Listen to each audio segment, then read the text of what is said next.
Hey guys, and welcome back to the Peteytown Piranhas, a college football 26 team builder dynasty. In this episode, we're going to be playing through year 14 of the program, and we're coming off another national championship, and that's been 4 in a row now, and we're trying to get to 5 in a row, something that's only been accomplished by North Dakota State at the FCS level, and they're actually coming to the FBS level next season, but they did this at the FCS level, so we're trying to become the second team ever to do that, and if we can do that, maybe we can try to pass them next season, but first we got to focus on this year. To start out, we're going to be going through the schedule that we're going to be facing, then we're going to meet the team, and then we're going to go through our initial recruiting board with the recruits we got, and then we'll hop right into the season. So to start out with this year, we're going to have 2 road games as we travel to California and then travel to Alabama. Then we're going to host Tulane. Then we get into Big Ten play against Northwestern. Then we play Washington and Purdue. Then face off against Illinois at their place. Then we have a bye week. Then it's Minnesota, Indiana, and BYU.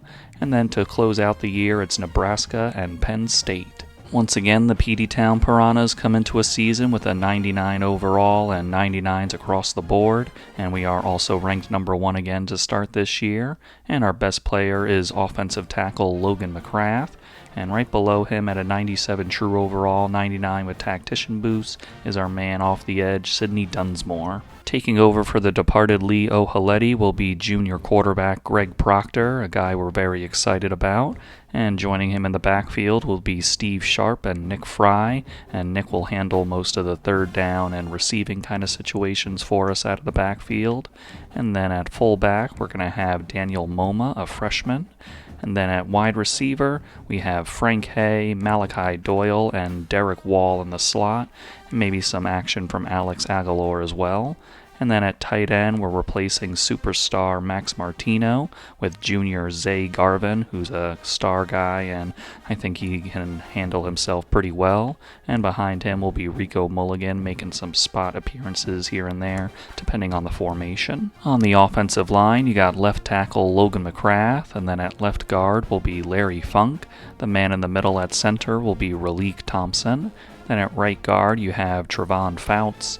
And then on the other tackle spot, you got Eric Heggie, who's really a guard, but looking at the guys we had, I think he fits the best, so that's what we're going to be going with. On our defensive line, you're going to have Sidney Dunsmore on one edge, and on the other will be Tremaine Wolf. And then at defensive tackle, you're going to have Nick Warrior, Chip Genus, and Casey O'Neill. And then you're also going to have Henry Carden come in for rushing situations, nickel, and those kind of packages.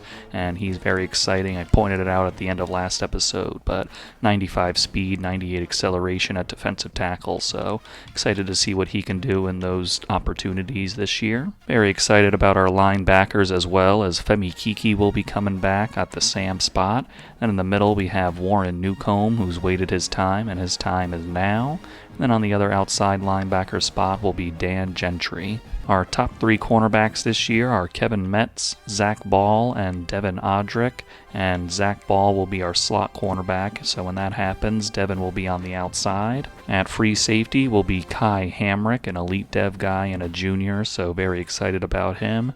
And then at strong safety, you're going to have Matt Dunn in his senior season, and another senior and transfer Pat Dillard, and Pat will be out there for double strong safety sets. Returning for his sophomore season will be kicker Frank Webb, and then at the punter spot will be senior Tyler Rios. Looking at the recruiting board to start this year, we have 4 gems that we're looking at, as we have Dylan DeLuca here at tight end, and he has 90 speed and 85 acceleration, so I think right off the bat that would show that he would be a great addition to our history of tight ends.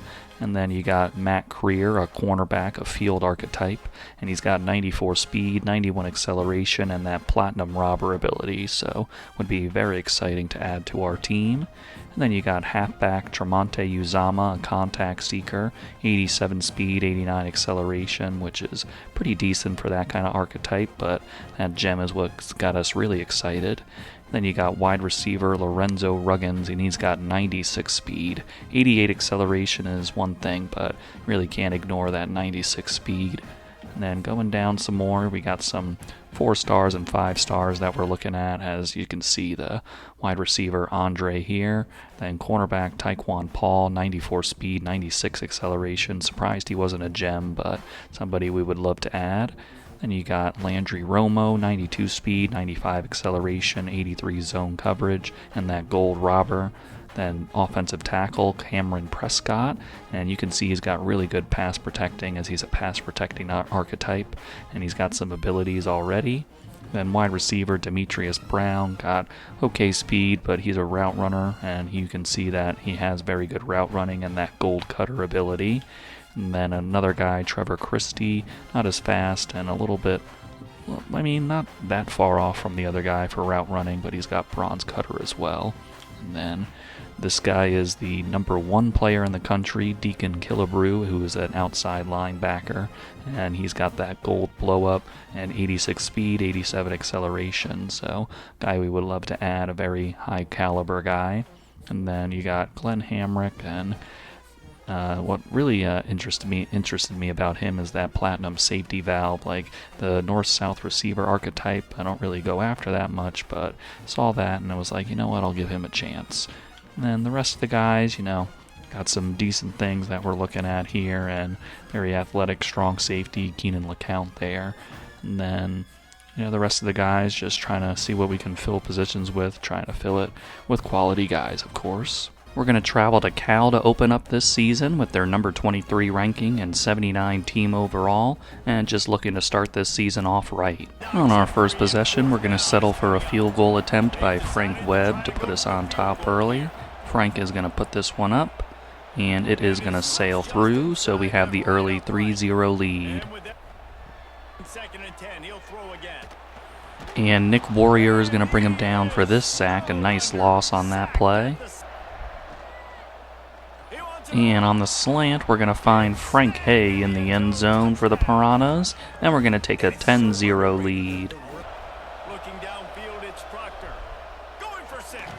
And in the end zone, it's going to be a contested catch there by Frank Hay. He's in there for the second time in this game, and we're going to go up 17-0.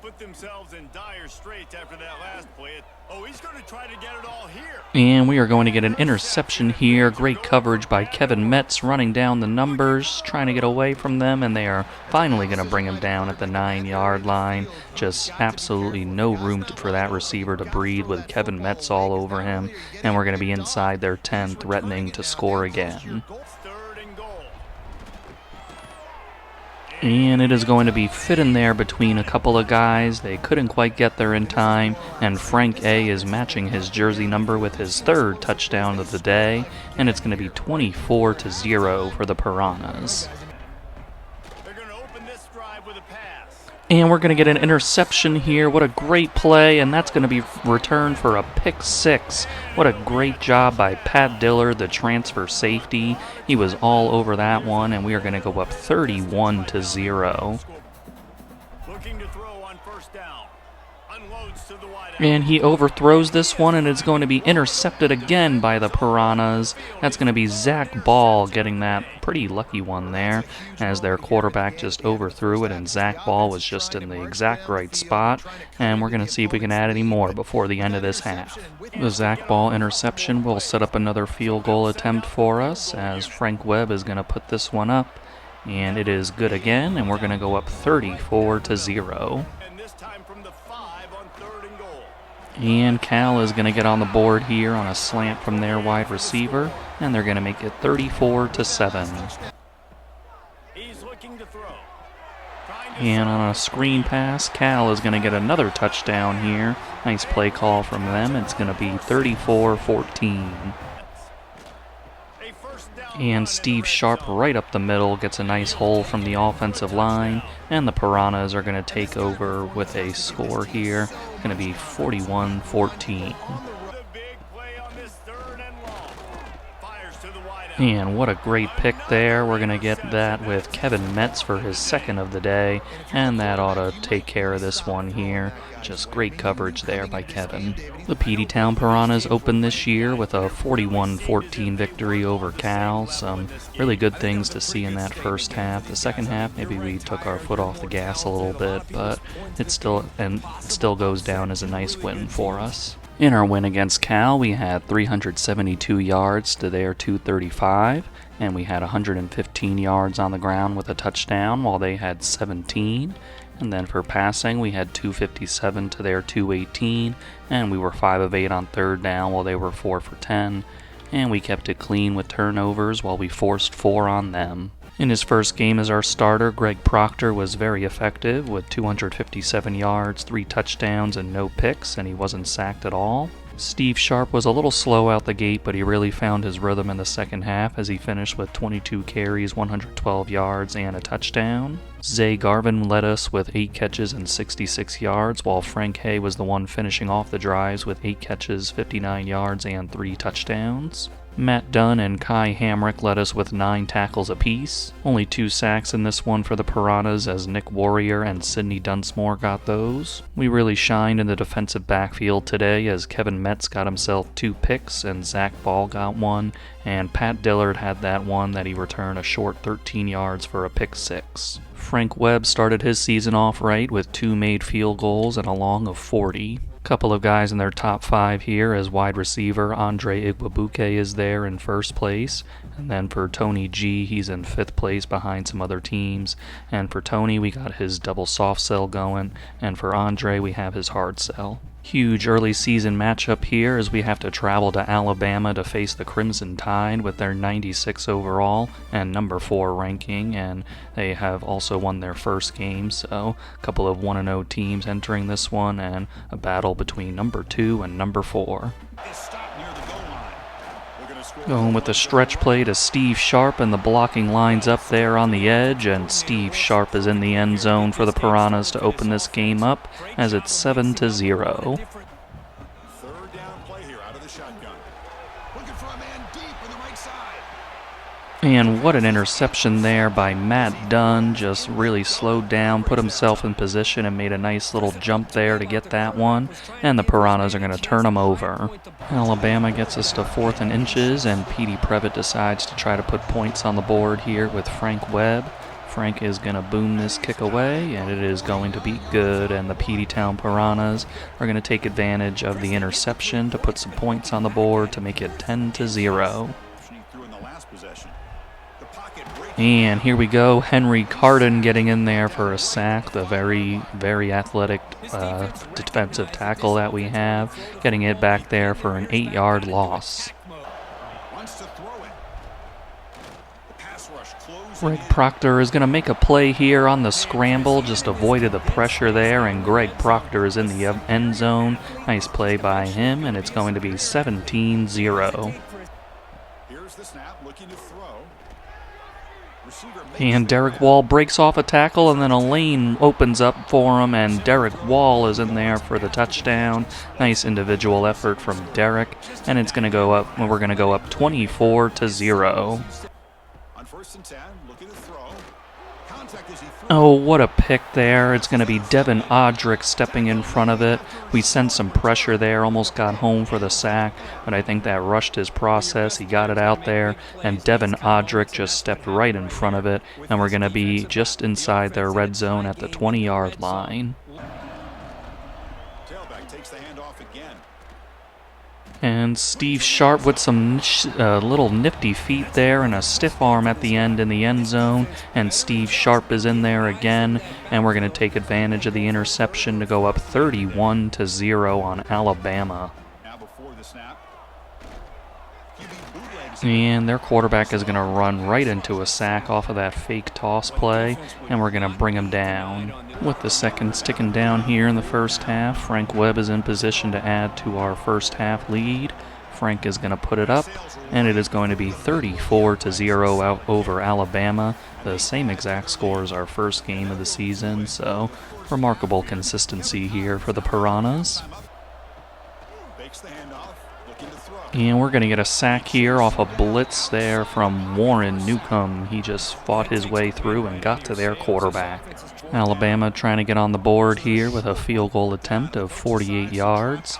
Their kicker is going to send it, and it is good, so Alabama will make an appearance on the scoreboard here, and it's going to be 34-3. Very impressive win here for the Peteytown Piranhas in Tuscaloosa as we get this 41-3 victory over Alabama. Just all sides of the ball firing on all cylinders here. Just no notes really from this one. The Piranhas lead this game against Alabama with 444 yards of offense to their 228, and we had 178 yards and 4 scores on the ground while they only had 38. And then for passing, we had 266 to their 190, 4 for 8 on third down while they were 3 for 11. And then for turnovers, Alabama had 3 and we had 0. Greg Proctor solid in this one with 243 yards, 1 touchdown, and no picks, and he wasn't sacked. Steve Sharp was effective with 13 carries, 67 yards, and 2 touchdowns, while Javier Colt with the backups had 4 for 63 and a touchdown.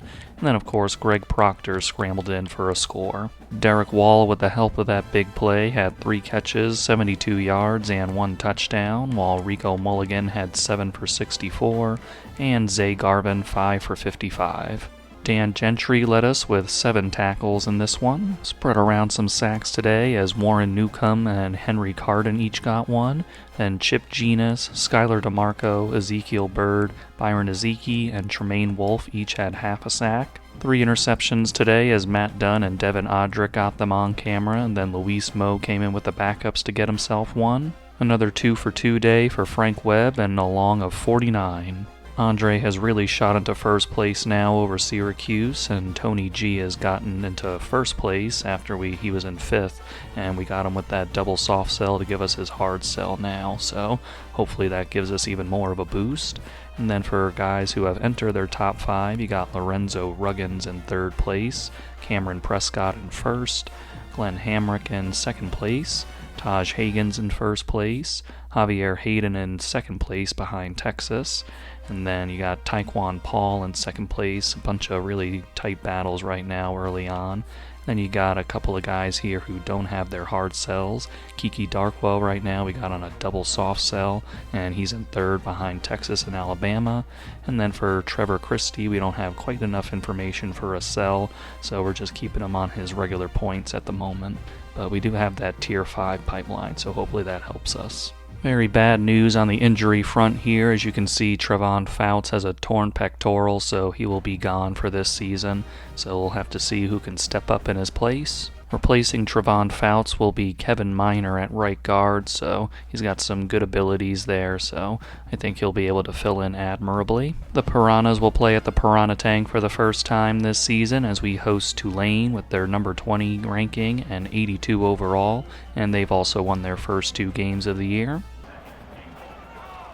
Greg Proctor is going to get into the end zone here, and the Peteytown Piranhas will take the 7-0 lead. Your coaches are going to dial up plays intended for you, especially on 3rd down. That's what you saw in that. And off the run, he tried to scramble away, threw across his body, and threw it right into the hands of Matt Dunn. And it's going to be a flag on Tulane on a holding, so this play will stand. And the Peteytown Piranhas have turned over the Tulane Green Wave.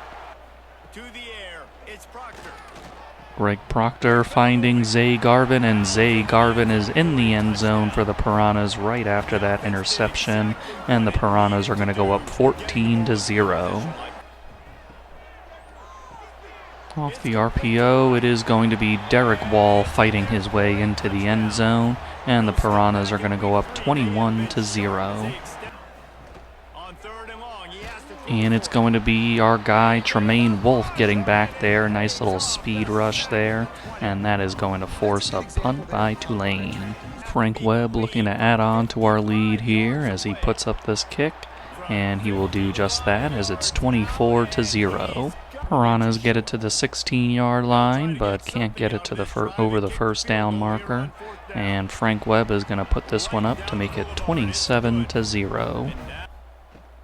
From the shotgun, they'll run it. And Tulane's man is going to dive into the end zone here, and Tulane's got their first touchdown of the day, and it's going to make it 27-7. And Tulane is going to get an interception here, and they're going to return it for a pick six. Just a very, very, very unfortunate bounce there for Greg Proctor on his first interception of the season. Just trying to get that out, but he was hit as he was trying to throw it, and it bounced around there. And it looks like it bounced off of one of our own guys and right into their hands. So very unlucky there. And blitz here is going to get home as Warren Newcomb gets a sack. Frank Webb really going to test his kick power here as he's going to launch this one.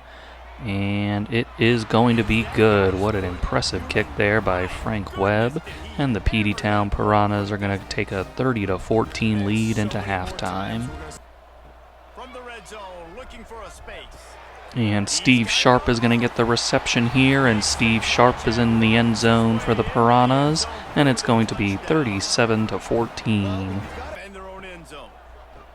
And Zay Garvin is going to get into the end zone here off a tricky little RPO play to him, and the Piranhas are going to go up 44-14. So each team adds a couple more scores in the fourth quarter there. It was a very eventful fourth quarter, but we walk out of here with a 58-28 victory over Tulane and just keep on rolling along as we get yet another ranked win to start this season. Piranhas get 453 yards on Tulane while they got 288. And we had 128 yards and 1 touchdown on the ground while they had 9 and a touchdown. And then through the air, we had 325 to their 279, and third downs were 4 for 10 us and 4 for 11 them. And then for turnovers, they had 3, and we had our first of the season. Greg Proctor finishes with 279 yards, 4 touchdowns, and a very unfortunate interception, and he wasn't sacked. And then we had John Hardy with the backups getting 46 yards and a touchdown pass. Steve Sharp finished with 10 carries and 59 yards, while Greg Proctor got 5 for 23 and a touchdown. Zay Garvin with a huge day at 15 catches, 122 yards, and 2 touchdowns.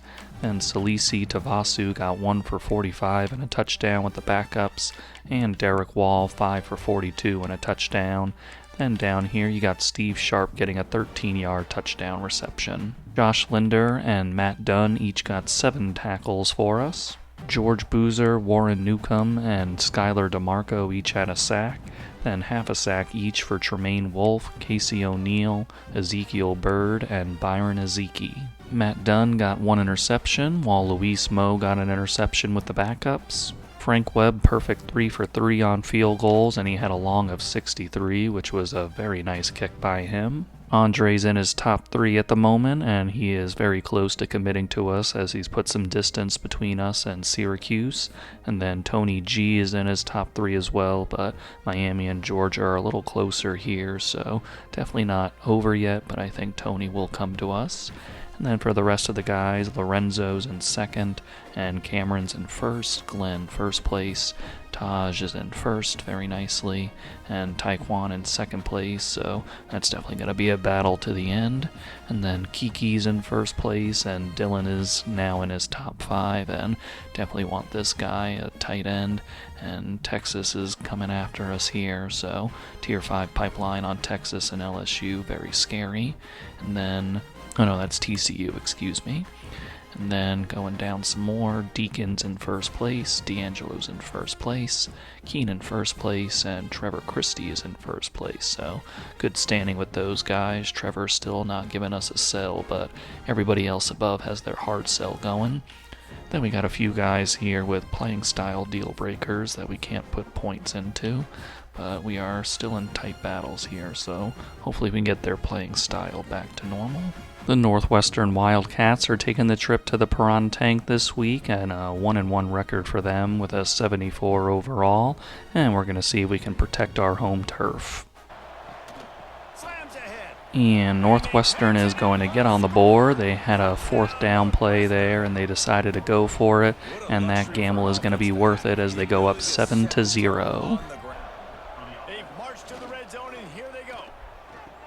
And we're going to step right in front of that for the interception. Devin Odrick on that one. Looked like they were going to have another touchdown to go up 2 scores, but Devin Odrick took that opportunity away. And Steve Sharp is going to pound this one into the end zone, and the Piranhas are going to tie it up on that key interception from Devin Odrick. We're going to get some of that momentum to push Steve Sharp across the goal line.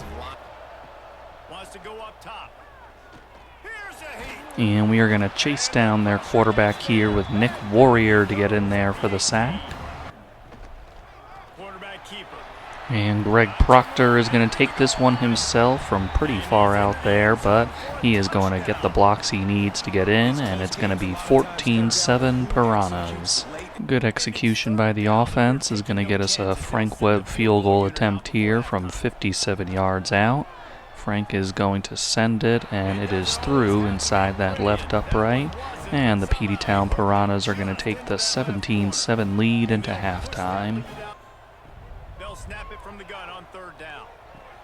And we are going to get Malachi Doyle here on the crossing route, and Malachi is going to get into the end zone to make it 24-7. They'll run play action. And Tremaine Wolf is going to chase him down for the sack, and a nice job by Tremaine. Snap in the shotgun. And we're going to get Zay Garvin to release free, and the Peteytown Piranhas will be up 31-7. Couldn't connect on 1st down, now back to the air. And Northwestern is going to get a nice little jump ball from their receiver to get it into the end zone, and it's going to be a 31-14 ball game. Actually, Northwestern is going for 2 here, seeing if they can get a little closer. And they're going to drop back, throw one, and it is complete, but there's a flag, and it's going to be on us, so this 2-point conversion will be successful to make it 31-15. And off the RPO post, we're going to get our guy Alex Aguilar free, and he is going to get all the way into the end zone. A nice strike from Greg Proctor. Good patience on the RPO, and it's going to be 38-15 for the Peteytown Piranhas. Steve Sharp off a direct snap is going to get this one into the end zone for the Piranhas, and we're going to go up 45-15 to close this one out.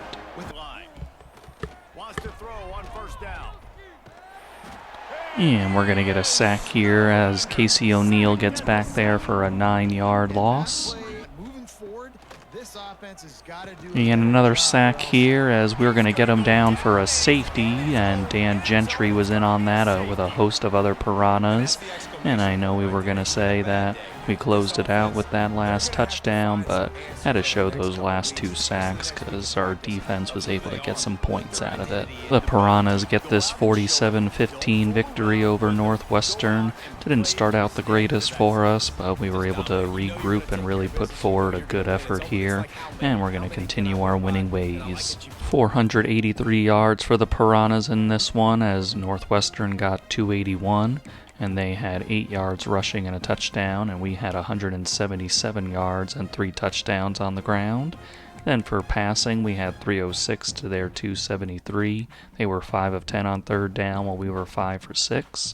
And we forced the only turnover of the game on Northwestern. Greg Proctor with a very efficient 306 yards, 3 touchdowns, and no picks, and he was not sacked. Steve Sharp very effective with 18 carries, 116 yards, and 2 touchdowns, while Greg Proctor had 4 for 44 and a touchdown. Zay Garvin had 8 catches, 103 yards, and a touchdown, while Alex Aguilar had 2 for 59 and a touchdown, and Malachi Doyle 4 for 38 and a touchdown. Matt Dunn got 12 tackles for us, while Kai Hamrick had 10. Nick Warrior with 1.5 sacks, and then we got 1 each from Tremaine Wolf and Casey O'Neill, then half a sack from Dan Gentry.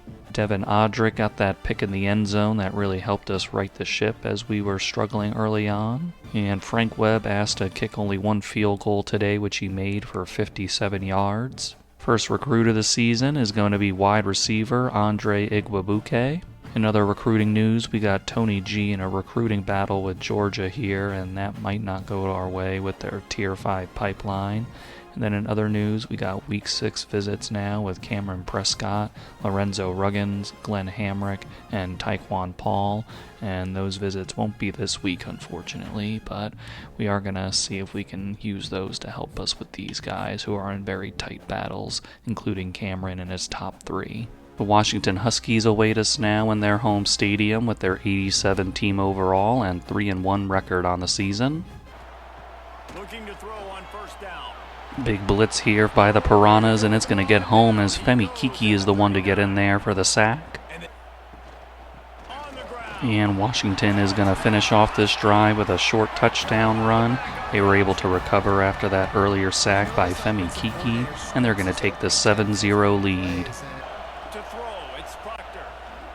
Greg Proctor is going to fire one, and I thought it was going to be dropped, but they are going to mark that as a touchdown, and I am not going to say anything about that, as Zay Garvin is going to tie up this ball game 7-7 on what one might say is a controversial call there. And we're going to get a sack here. Sidney Dunsmore went around there and got that quarterback down from behind. And we're going to get a pick here. It's going to be Femi Kiki, who's been active early in this one. First with a sack, now with a pick where the quarterback didn't see him underneath. And we're going to be set up at the 34. Off the RPO post. And Derek Wall is going to get into the end zone. I thought they were going to bring him down. I kind of got quiet, but Derek Wall makes a very loud touchdown there. And we're going to use that to get a 14-7 lead. And we're going to cut that one off as it's going to be Kai Hamrick in the hard flat there, making a play and returning that all the way for a pick 6. Kai Hamrick with a big defensive play to put us up 2 scores.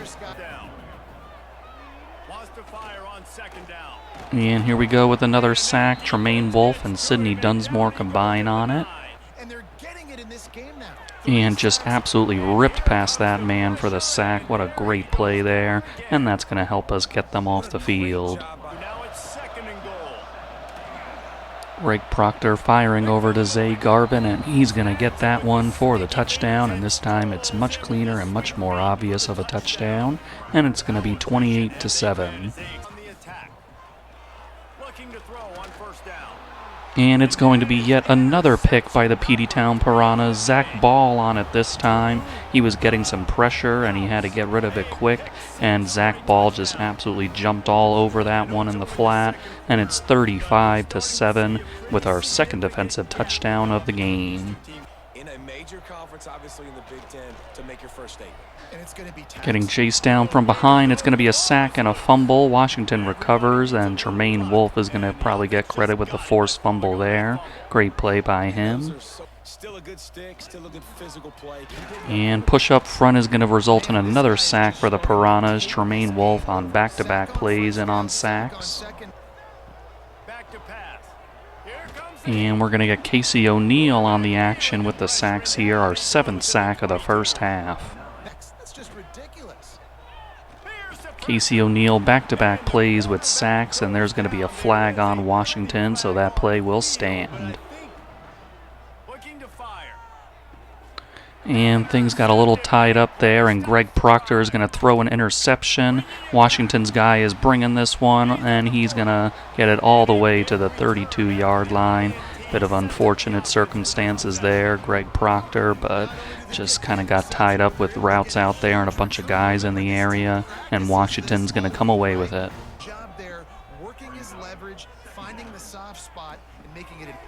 Greg Proctor, with the final seconds ticking off the clock in the first half, is going to throw another interception to end it. I think that was the same guy who got the previous interception, so a bit of a low light to end the half on, despite our 4-score lead going into halftime. Steve Sharp getting around the edge, and he is going to get into the end zone. Nice blocking on the outside for us, and the Piranhas are going to take the 42-7 lead. Henry Carden is going to get through some guys, as is Tremaine Wolfe, and we're going to get him down for the sack. Zay Garvin wide open, and Zay Garvin is in for the third time in this ball game to give us the 49-7 advantage. And Zach Ball is going to come in for a sack from his slot corner position, and that's going to be our 10th sack on this one. Nick Fry getting the carry. He's going to break off the tackle, dive into the end zone, and the Peteytown Piranhas have another score in this one. It's 56-7. The Piranhas finish off a 63-7 win over Washington here. The defense with the pass rush was just relentless, and we turned some turnovers into points here. As you see, Zay Garvin's huge day for us. And on the offensive side of the ball, a couple of interceptions by Greg Proctor, but other than that, very effective and balanced, which is what I like to see. And we're going to just keep on marching on. With the 19 catches that you saw at the end of the game there, Zay Garvin has set the Peteytown single-game receptions record, and Zay has also set the Big Ten single-game receptions record. On this day, we outgained Washington by just over 300 yards as we had 488 to their 184. We had 191 yards rushing and 2 touchdowns, while they had negative 61 and a touchdown. And for passing, we had 297 to their 245. They were 2 for 10 on third down, while we were 4 for 5. And for turnovers, a little bit small of a margin, but we still managed to force 3 on them, while they got 2 off of us. Greg Proctor with 269 yards, 4 touchdowns, and those 2 picks, and he wasn't sacked at all. And he also had John Hardy coming in for 28 yards and a touchdown toss. On the ground, Steve Sharp had 13 carries for 110 yards and 1 touchdown. Then Nick Fry had himself a short touchdown. Zay Garvin got a lot of targets today as he had 19 catches, 171 yards, and 3 touchdowns, while Derek Wall had 4 for 70 and that touchdown, and Emmanuel Sambrelo got a touchdown catch with the backups. For tackles, we had a couple of backups lead us, with Pat Dillard and Junior Nauta getting 6 apiece. 11 sacks for the Piranhas in this one, as the pass rush was just absolutely incredible. Jermaine Wolf led us with 2.5, and then we got 2 each from Sidney Dunsmore and Casey O'Neill. And you had 1.5 for Henry Carden, then 1 each for Zach Ball, Femi Kiki, and Byron Ezeki. Our guys were able to turn interceptions into points today, as Zach Ball and Kai Hamrick each had a pick 6, and Femi Kiki had himself an interception as well. We got strong safety Tony G to commit to the Piranhas. With a pick 6 and a sack, Zach Ball was recognized as the Big Ten Defensive Player of the Week. Big story heading into our Week 6 game against Purdue is that we got our 4 guys on visits with Cameron Prescott here in a tight battle with Penn State. And you got Lorenzo Ruggins, another tight battle here, this one with Alabama. Then Glenn Hamrick, yet another tight battle as we're trying to hold off Michigan. And then you got Tyquan Paul, and stop me if you heard this before, but it's another tight battle. So really need this one to go our way, and really need to do it in convincing fashion.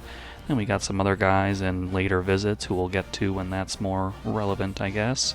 And then you got some other guys down here, and then the main thing I want to get to is these guys with playing style deal breakers still just not going our way right now. Landry Romo still in first place, but not the same for Matt Creer and Javier Hayden, so really in danger of losing these guys out to the playing style. So we'll see what happens with that going forward. The 1-3 Purdue Boilermakers with their 74 team overall will visit the Piranha Tank, and we're hoping to impress our recruits. They'll try to get the first through the air. Greg Proctor is going to take off here on the scramble, and he's got a wide open lane into the end zone, and he's going to open up the scoring to make it 7-0. And Sidney Dunsmore is going to hit stick him down for the sack. And on a corner route, we're going to get free for another touchdown here, and it's going to be Malachi Doyle getting into the end zone, and it's going to be 14-0 Piranhas. By 7 over Penn State. He'll do it himself. Across the 25. And Purdue's quarterback has broken free here. Are we going to be able to catch him? It doesn't look like it. 10-5 and end zone for Purdue. What a run by their quarterback. Got the block downfield, and his speed took over the rest, and Purdue is going to close the gap here. Wants to go up top.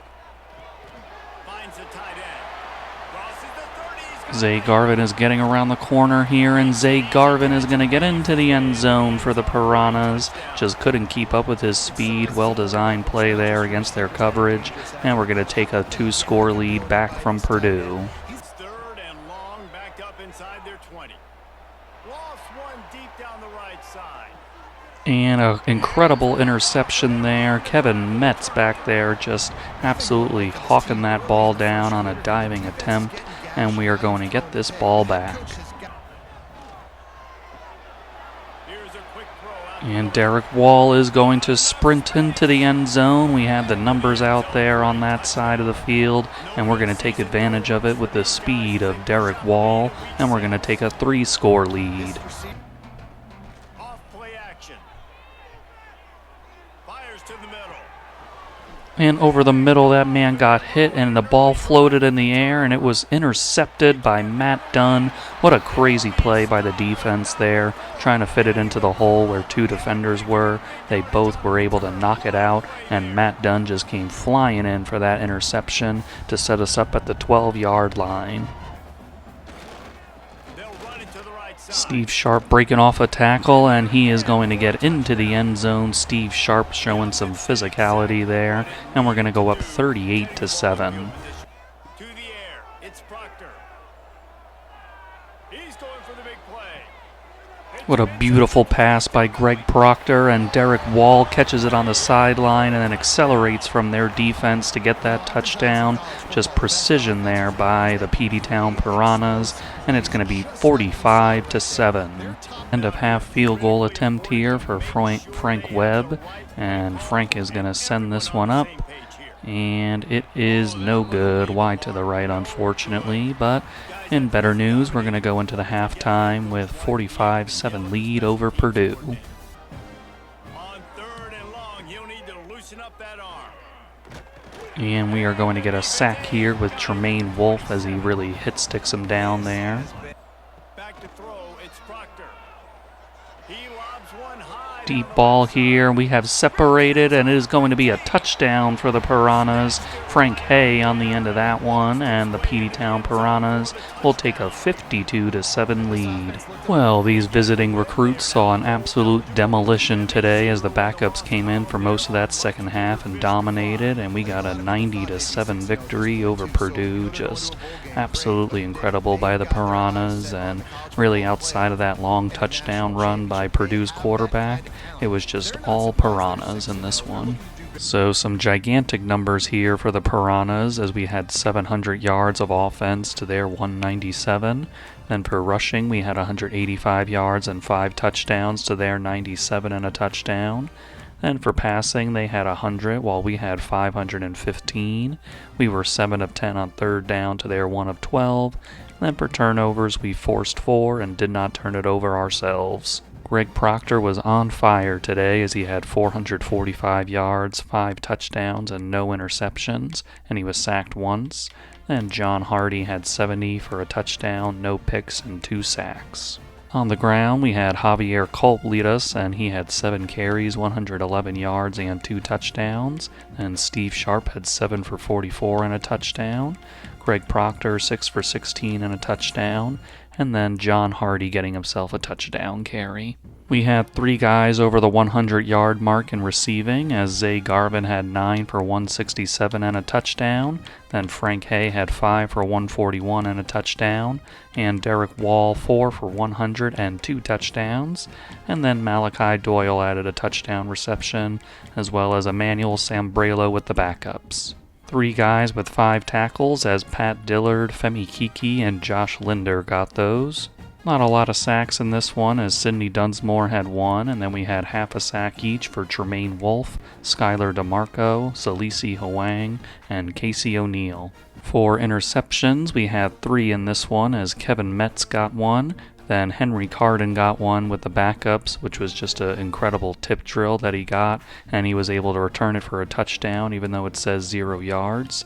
And then Matt Dunn had 1 interception that he returned 31 yards. Josh Linder got himself a forced fumble, and that was recovered by Skylar DeMarco. Frank Webb had a missed field goal today, but he was able to hit 2 others with a long of 39. Say hello to the latest Piranha to join our ranks with right tackle Cameron Prescott. Following Cameron is going to be wide receiver Lorenzo Ruggins. Another offensive addition with 5-star halfback Glenn Hamrick. And another 5-star with cornerback Tyquan Paul. And if that weren't enough, right edge Taj Hagens decided to join the Piranhas as well. Petey Previtt was able to level up again after that last win, so we're going to use that to get more the merrier so that we can have 8 visits in a week. Texas is really gaining on us now for Kiki Darkwa, and they have a visit this week, so we're just kind of hoping that it doesn't go very well for them, and if that happens, then maybe we can convince them to come to us on our bye week next week. And then for other guys on bye-week visits, you got Deacon Killebrew, who's got a nice lead, and D'Angelo Dubs, who has a little separation. Then Keenan LeCount has nice separation as well. And Dylan DeLuca will be in the following week after that with a Week 9 visit, but he's also in his top 3, so he might even commit before that. We'll see. And another Week 9 guy is Trevor Christie. I think I might have forgot to put him on a hard sell, but we have him on the hard sell now, so hopefully we can make up some ground that we lost. And then for Trevante Uzama, he's in a comfortable lead, and we got our visit before theirs. And then Demetrius Brown just in a nice lead here, so see if we need to put any visit or anything on for him, but nobody really challenging us right now. And the biggest news for recruiting is that Matt Creer has decided to go to Tennessee, but in better news, we got the playing style deal breakers to lift on Landry Romo and Javier Hayden, but might be a little late for Javier at this point. So after I realized Landry and Javier were unlocked to us, I decided to put them on Week 8 visits as well, so using that more the merrier ability already, and we're going to get them to pair with some other guys to give it some boost. So our guy Javier here is going to line up with Kiki, and then for Landry, he's going to line up with Keenan and Deacon, so we'll see if those things help us, and if we can revive these battles after they were gone to us for so long with the playing style, but might be a little bit of a long shot for Javier here. Got ourselves a top 10 battle here against 5-1 Illinois with their 89 team overall and number 9 ranking, and it's also the game of the week, so big spotlight here for us and Illinois. On our first possession, we're going to have to settle for a Frank Webb field goal attempt, and Frank is going to put it up and put it on through, and we're going to take the early 3-0 lead. Pretty interesting here as Illinois' quarterback Shakir Lambeau is in the Heisman Trophy race. And we are going to get an interception here with Zach Ball as he had some great zone coverage and undercut that route. Their man tried to throw a strike, and Zach Ball was there to take it away. Dropping back, it's Proctor. The pocket breaking down. Taking a shot deep. And it is going to be a touchdown toss from Greg Proctor to Rico Mulligan in the end zone. Just a fantastic play by Greg extending the play. And we're going to go up 10-0 on Illinois. From the shotgun, drops back. And we're closing in on them. It's going to be a forced fumble by Casey O'Neill, but they are going to scoop it up, but it's still going to be a big 8-yard loss. Steve Sharp right up the middle out of that goal line package, and the Piranhas are going to take a 3-score lead as it's 17-0. And they're going backwards. It's going to be a fumble. We kind of ran by the ball, and that allowed Illinois to scoop it up, but they're going to get Tremaine Wolf on that sack and forced fumble for a huge loss. Looking to pass this time. Catch made on the left side. And Frank Hay with a little juke move is going to break some ankles, and Frank Hay is in the end zone, and we're going to go up 24-0. Quarterback wants to throw it on second down. And we are going to get a sack here. Nick Warrior gets back there. That poor quarterback before he gets killed. Quick throw to the left. And just throws that one right to Zach Ball as he's got his second interception of the day. Just trying to hit a guy behind Zach, but Zach just stood right where he needed to, and the quarterback, it was like pitch and catch with him. Out of the gun now on third down. Looking downfield near the end zone. And that is going to be a touchdown for Malachi Doyle. I did not know who had that ball. I didn't know whether to call an interception or touchdown, but Malachi Doyle is the one that's going to come down with it. Greg Proctor just throwing it up and seeing it and saying Malachi down there somewhere, and Malachi certainly was on that touchdown grab. What a play by Malachi. On their first possession of the second half, Illinois has gotten it into field goal position, and their kicker is going to send this one up, and Illinois is finally on the board to make it 31-3. And here comes a sack from Illinois off of the play action. On 1st and 10, they'll look to throw it. Another sack here for Illinois as we try to get somebody free, but nobody did. That's going to be a 6-yard loss. Second and long. Another sack for Illinois. We keep trying to get our crosser to Zay Garvin, but I don't know if it's taken too much time or Greg Proctor just doesn't want to throw it yet, but Illinois is taking advantage of that with some sacks here. So a number of sacks make it that we have to bring out Frank Webb for a field goal attempt here, and Frank is going to put it through to make it 34-3. This top 10 matchup ended up being another blowout for the Peteytown Piranhas as we finish them off 41-3. Just excellent work here by the Piranhas. The Piranhas were able to get 425 yards while we were able to stifle Illinois and their Heisman Trophy candidate on offense with 158 yards for them. And then we had 142 yards rushing and 2 scores while they had 6. And then for passing, we had 283 to their 152. They were 2 of 11 on third down, and we went 6 for 10. Then for turnovers, we kept it clean, and they had 2.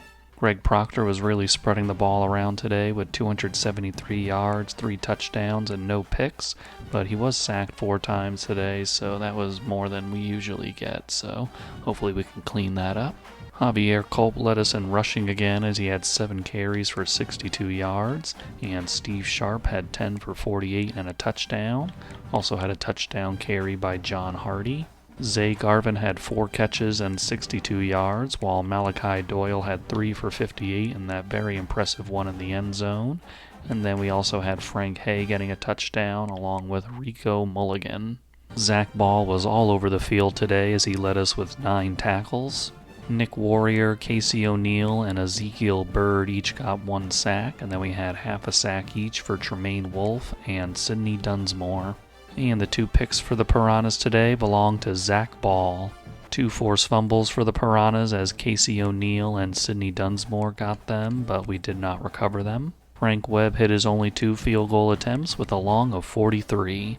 Of course, we're very happy with our win over Illinois, but I want to go back to the win over Purdue for a second. I realized during our game against Illinois that Purdue was indeed our 70th win in a row as a program, so good times keep on rolling for the Piranhas, but that is just an outstanding milestone for the team, and I wanted to make sure I highlighted it.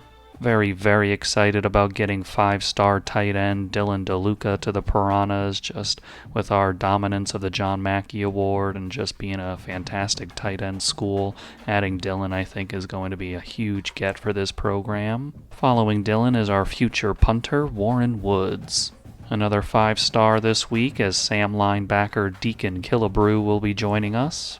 Another guy on defense will be left edge D'Angelo Dubs. Strong safety Keenan LeCount will also be joining the Peteytown Piranhas. Unfortunately, with all the guys we did get, we had a couple of guys get away as Kiki Darkwa indeed chose Texas. And scrolling down, you got Javier Hayden choosing Oklahoma. After our bye week, we still have Landry Romo on the board yet to make a decision, but he's in his top 3, so that should be coming soon for him. Then for guys on Week 9 visits this week, it's going to be Trevor Christie in a recruiting battle with Syracuse, so hopefully we get the boost we need here. Then Trevante Uzama also in his top 3. And then, of course, Demetrius Brown just inches away from committing to us, but really have the pressure here because we want to make sure that he commits before his Week 10 visit at Michigan State. Very unfortunate injury news here, as Eric Heggie has a torn pectoral, much like Trevin Fouts, and he will be gone for the rest of the year, and since he's a senior, that will be the end of his career here, so very sad to see it end that way, but hopefully we can get him another ring here as we continue on with this season. Eric Heggie was listed as a guard, but he was playing right tackle for us, and replacing him there will be Ramon De La Rosa. Minnesota's coming to town now with their 74 team overall, and they are massively struggling this year as they're 1-7, so we're just trying to be the latest team that they struggle against. Is quick, they're physical, they're powerful. And we are going to get an interception here. Dropping back in coverage was Tremaine Wolf, and we're going to be set up at their 25-yard line. Wants to go up top on first down. And Greg Proctor, just too much time back there, and Minnesota eventually got through to get the sack. Coming to the air, it's Proctor. Zay Garvin wide open in the end zone, and Zay Garvin is going to take advantage of that interception from Tremaine Wolf on a nice throw from Greg Proctor, and we're going to take the 7-0 lead. And Greg Proctor is going to get it out to Derek Wall, and Derek does a little dive into the end zone, and we're going to go up 2 scores. Make a play and stop the bleeding. And we are going to get a touchdown, and Frank Hay dove and got knocked around a little bit, but a touchdown is a touchdown here as we get it to 21-0. Use the play fake, now to throw. And we're going to get the pressure, and the pressure is going to get home in the form of Casey O'Neill. And it's going to be an RPO slant. Malachi Doyle gets free, and the Peteytown Piranhas go up 4 scores on the Gophers. Looking downfield on first down. And over the middle, Minnesota is going to get an interception here as we were trying to get into their red zone. On third down, he drops to throw. And we are going to get a double team on the sack as Sidney Dunsmore and Tremaine Wolf get back there. And Greg Proctor is going to get brought down as it's an 8-yard loss for the Piranhas. And that is going to be a touchdown for the Piranhas. Steve Sharp able to just walk into the end zone there. And it's going to make it 35-0. And we are going to get a sack. It's going to be Henry Carden getting back there. It's a shutout here for the Piranhas as we get the 52-0 victory over Minnesota. Just all around great effort from the boys as usual. And we keep on keeping on. Complete and utter dominance in this one as the Piranhas had 467 yards to Minnesota's 76 total.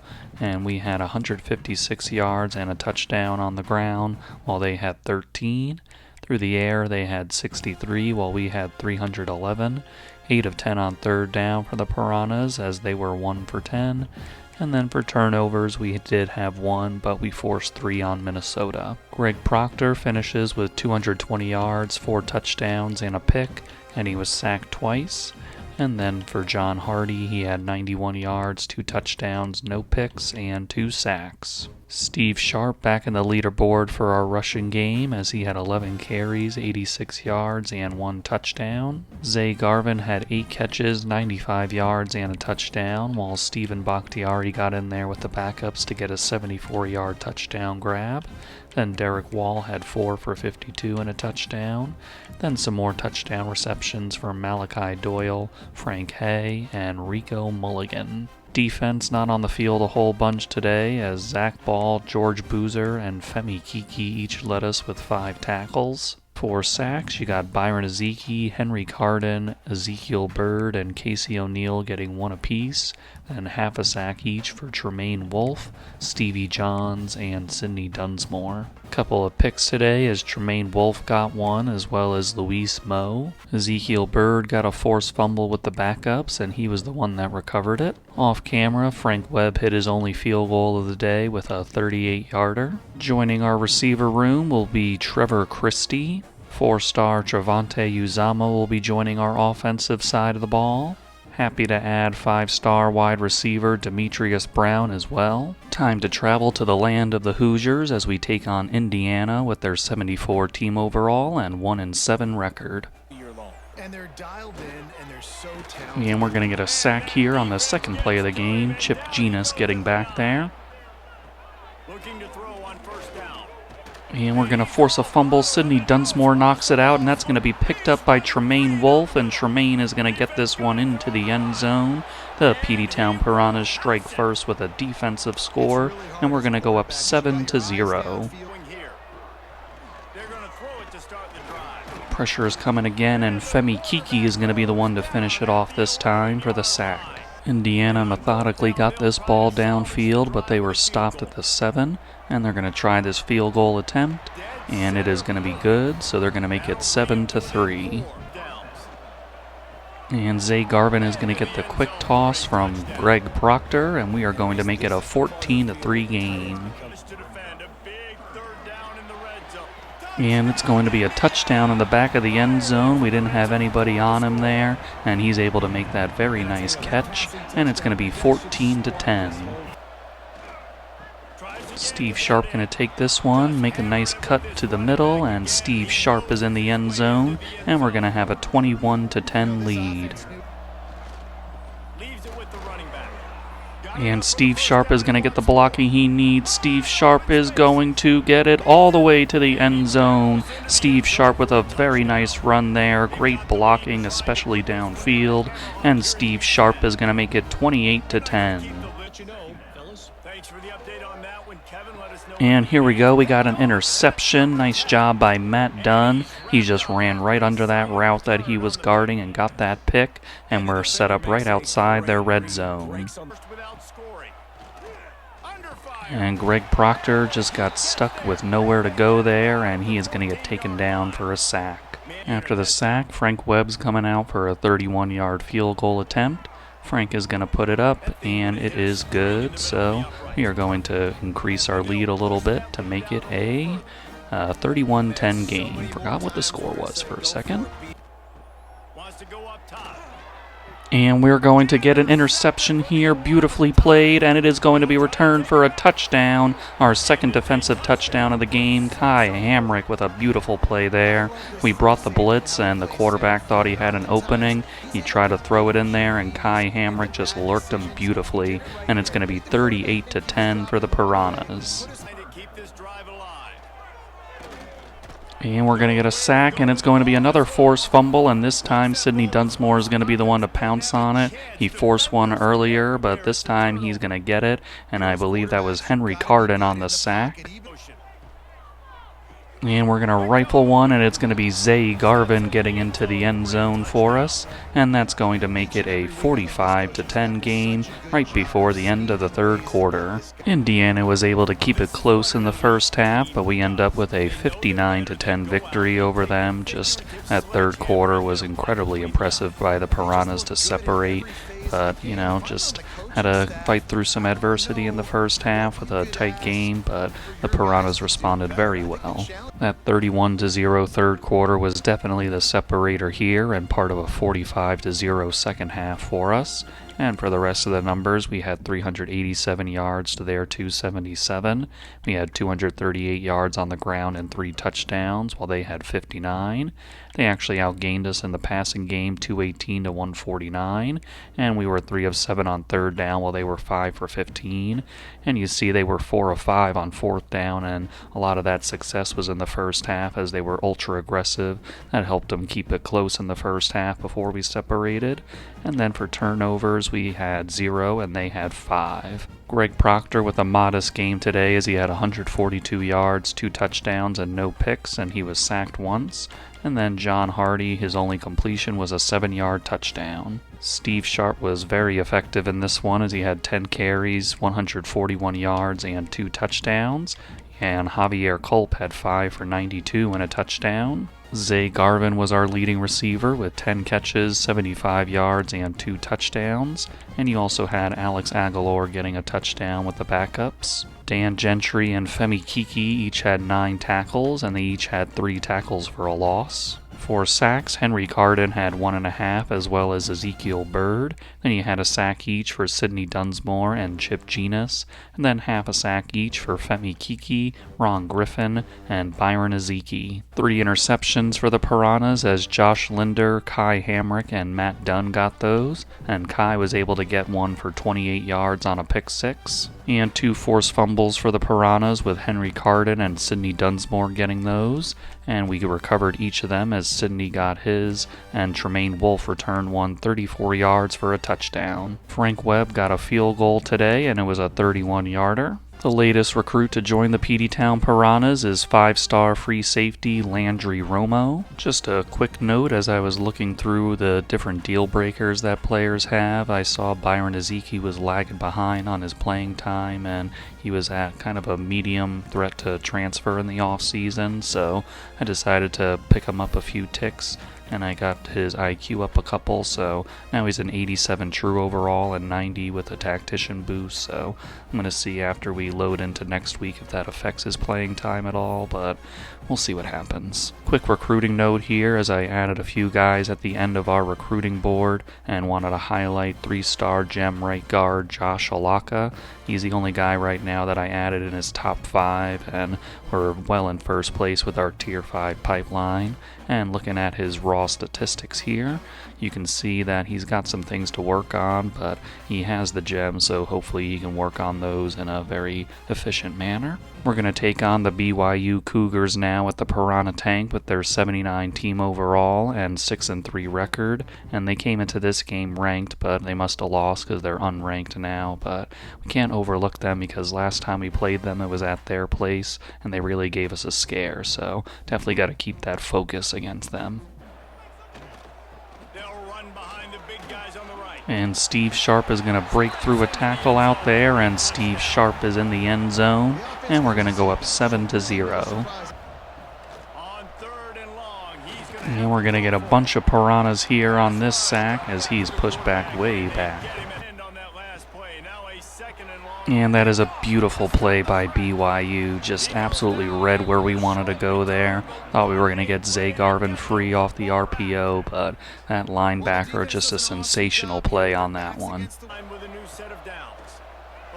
And we're going to get a sack here. Nice job by Casey O'Neill. Because he is going to sack you. That is a guarantee. And great interception, Matt Dunn on outside the numbers. Matt Dunn is going to get this one all the way back for a pick 6. What a fantastic play by Matt.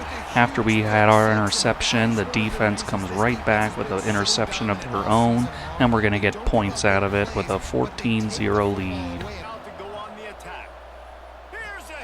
Chasing him down is Chip Genus and Sidney Dunsmore. We get the fumble, and it is going to be recovered by Casey O'Neill right at their 3-yard line, just setting us right up at the doorstep. Great pressure by the defensive line, and we are going to take over. Greg Proctor is going to take this one, and Greg Proctor is going to get into the end zone. A guy had his hands on him, but Greg is able to muscle his way through, and we're going to capitalize on that fumble to make it a 21-0 game. And we're going to get a sack. Dan Gentry getting in there just out of nowhere. At the end of the first half, we're going to send Frank Webb out here for a field goal attempt, a 50-yarder. Frank kicks it, and he is going to put it through the uprights, and we're going to take a 24-0 lead into halftime.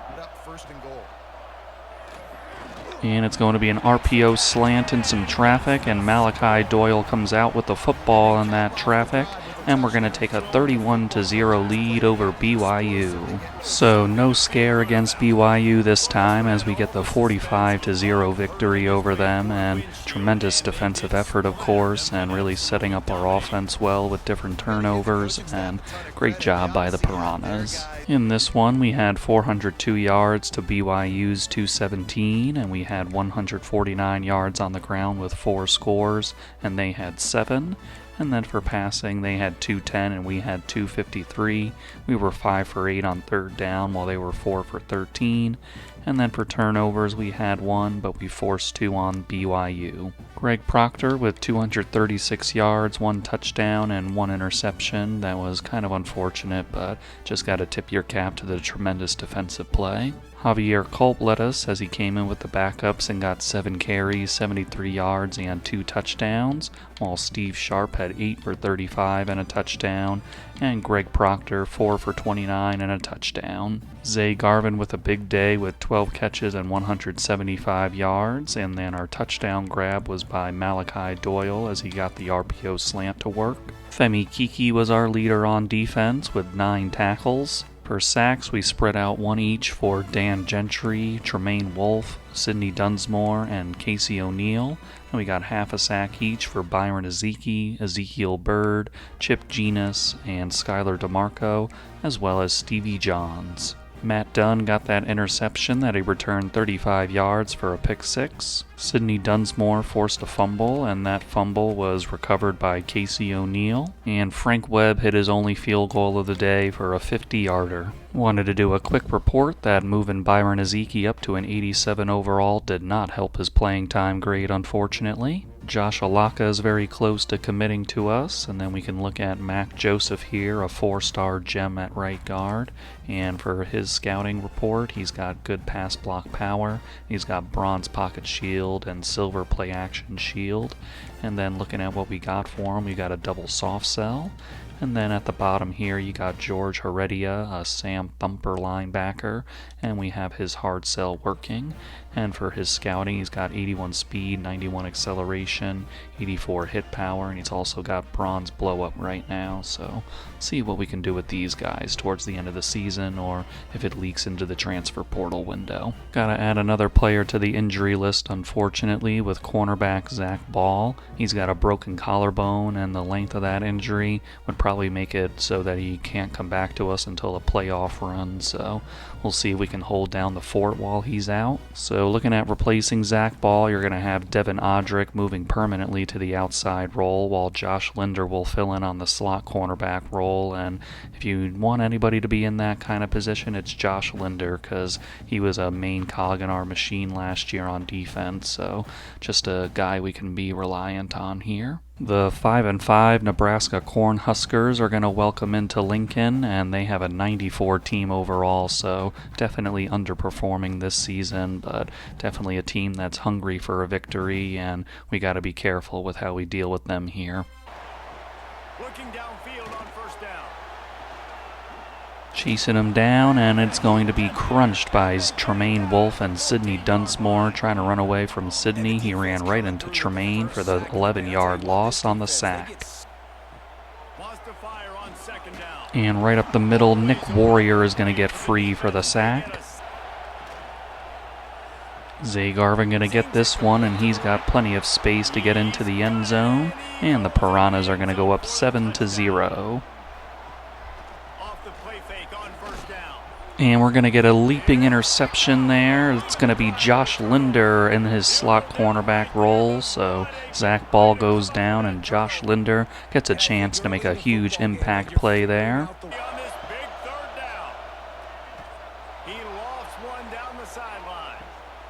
And that is going to be a catch, and it's going to be a touchdown. Malachi Doyle, just a 50-50 ball up there, and he's able to reel it in, break off that defensive back's tackle attempt, and put us up 2 scores.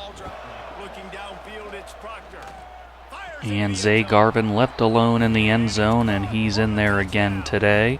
And the Peteytown Piranhas are going to go up 21-0. And that's going to be intercepted by Nebraska. Greg Proctor trying to fire one in there, and their defender was right where he needed to be. Interception helps Nebraska set up this field goal attempt, and it's going to be from 50 yards out, and their kicker has lined it up and has put it through, and Nebraska's on the board to make it 21-3. Greg Proctor right up the middle, and Greg Proctor is going to score that one easily to put us up 28-3. Nebraska gets it into our red zone, but stall out there, and they have to try this field goal attempt, and that will go through to make it 28-6. Frank Webb out here trying to get this kick to go through, and Frank is going to do that, and it's going to be 31-6 for the Piranhas. To find your rhythm, some things work. And he just runs right into a sack, and it's going to be picked up by Nick Warrior. Looks like Chip Genus is the one that forced that one out. Just quarterback not really having much pocket awareness there, and we are going to benefit from that very nicely. Looking to throw, it's Proctor. And we are going to get Rico Mulligan free, and Rico is going to put us up 38-6 over the Nebraska Cornhuskers. The Piranhas handle this road test against Nebraska with great success as we get the 44-6 victory. Just keep on rolling and keep on playing very well, especially on defense, and just very happy with how the Piranhas are performing. And we got one more game in this regular season. Just snuck over the 500-yard mark as we had 504 and Nebraska had 243, and they had 16 yards rushing while we had 97 and 2 touchdowns. And then for passing, we put on a nice little clinic with 407, and they got 227. 7 for 8 on third down for the Piranhas, as Nebraska was 7 for 11. And then for turnovers, we had 1 unfortunately, but we forced 3 on Nebraska. Greg Proctor, outside of that interception, did very well in this one with 367 yards, 4 touchdowns, the pick, and no sacks. Steve Sharp led us with 10 carries and 50 yards, while Javier Culp got 8 for 39 and a touchdown, and Greg Proctor got himself a touchdown run as well. Zay Garvin had 11 catches, 155 yards, and 2 touchdowns, while Malachi Doyle had 3 for 68 and that jump ball touchdown.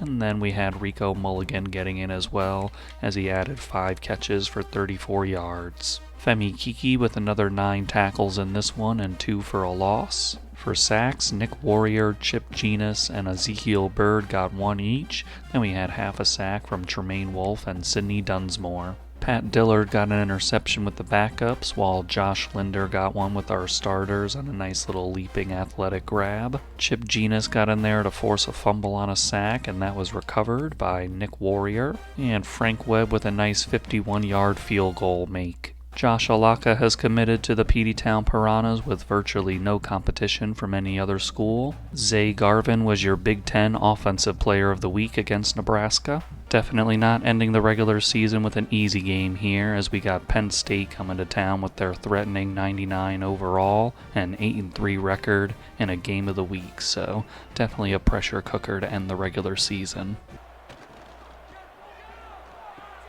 And Derek Wall is going to catch the RPO post, and Derek Wall is into the end zone, and we got the early 7-0 lead on Penn State. And Sidney Dunsmore coming off the edge, forcing a fumble, and it is going to be recovered by Henry Carden. Very big impact play early for the defense, setting us up at the 13-yard line of Penn State. Greg Proctor throwing it to Zay Garvin, and Zay is in the end zone for the touchdown as we take advantage of the forced fumble, and we're going to go up 2 scores. And Sidney Dunsmore again getting in there for a sack and forcing another fumble. We don't recover this one, but it is still going to be a huge loss for Penn State.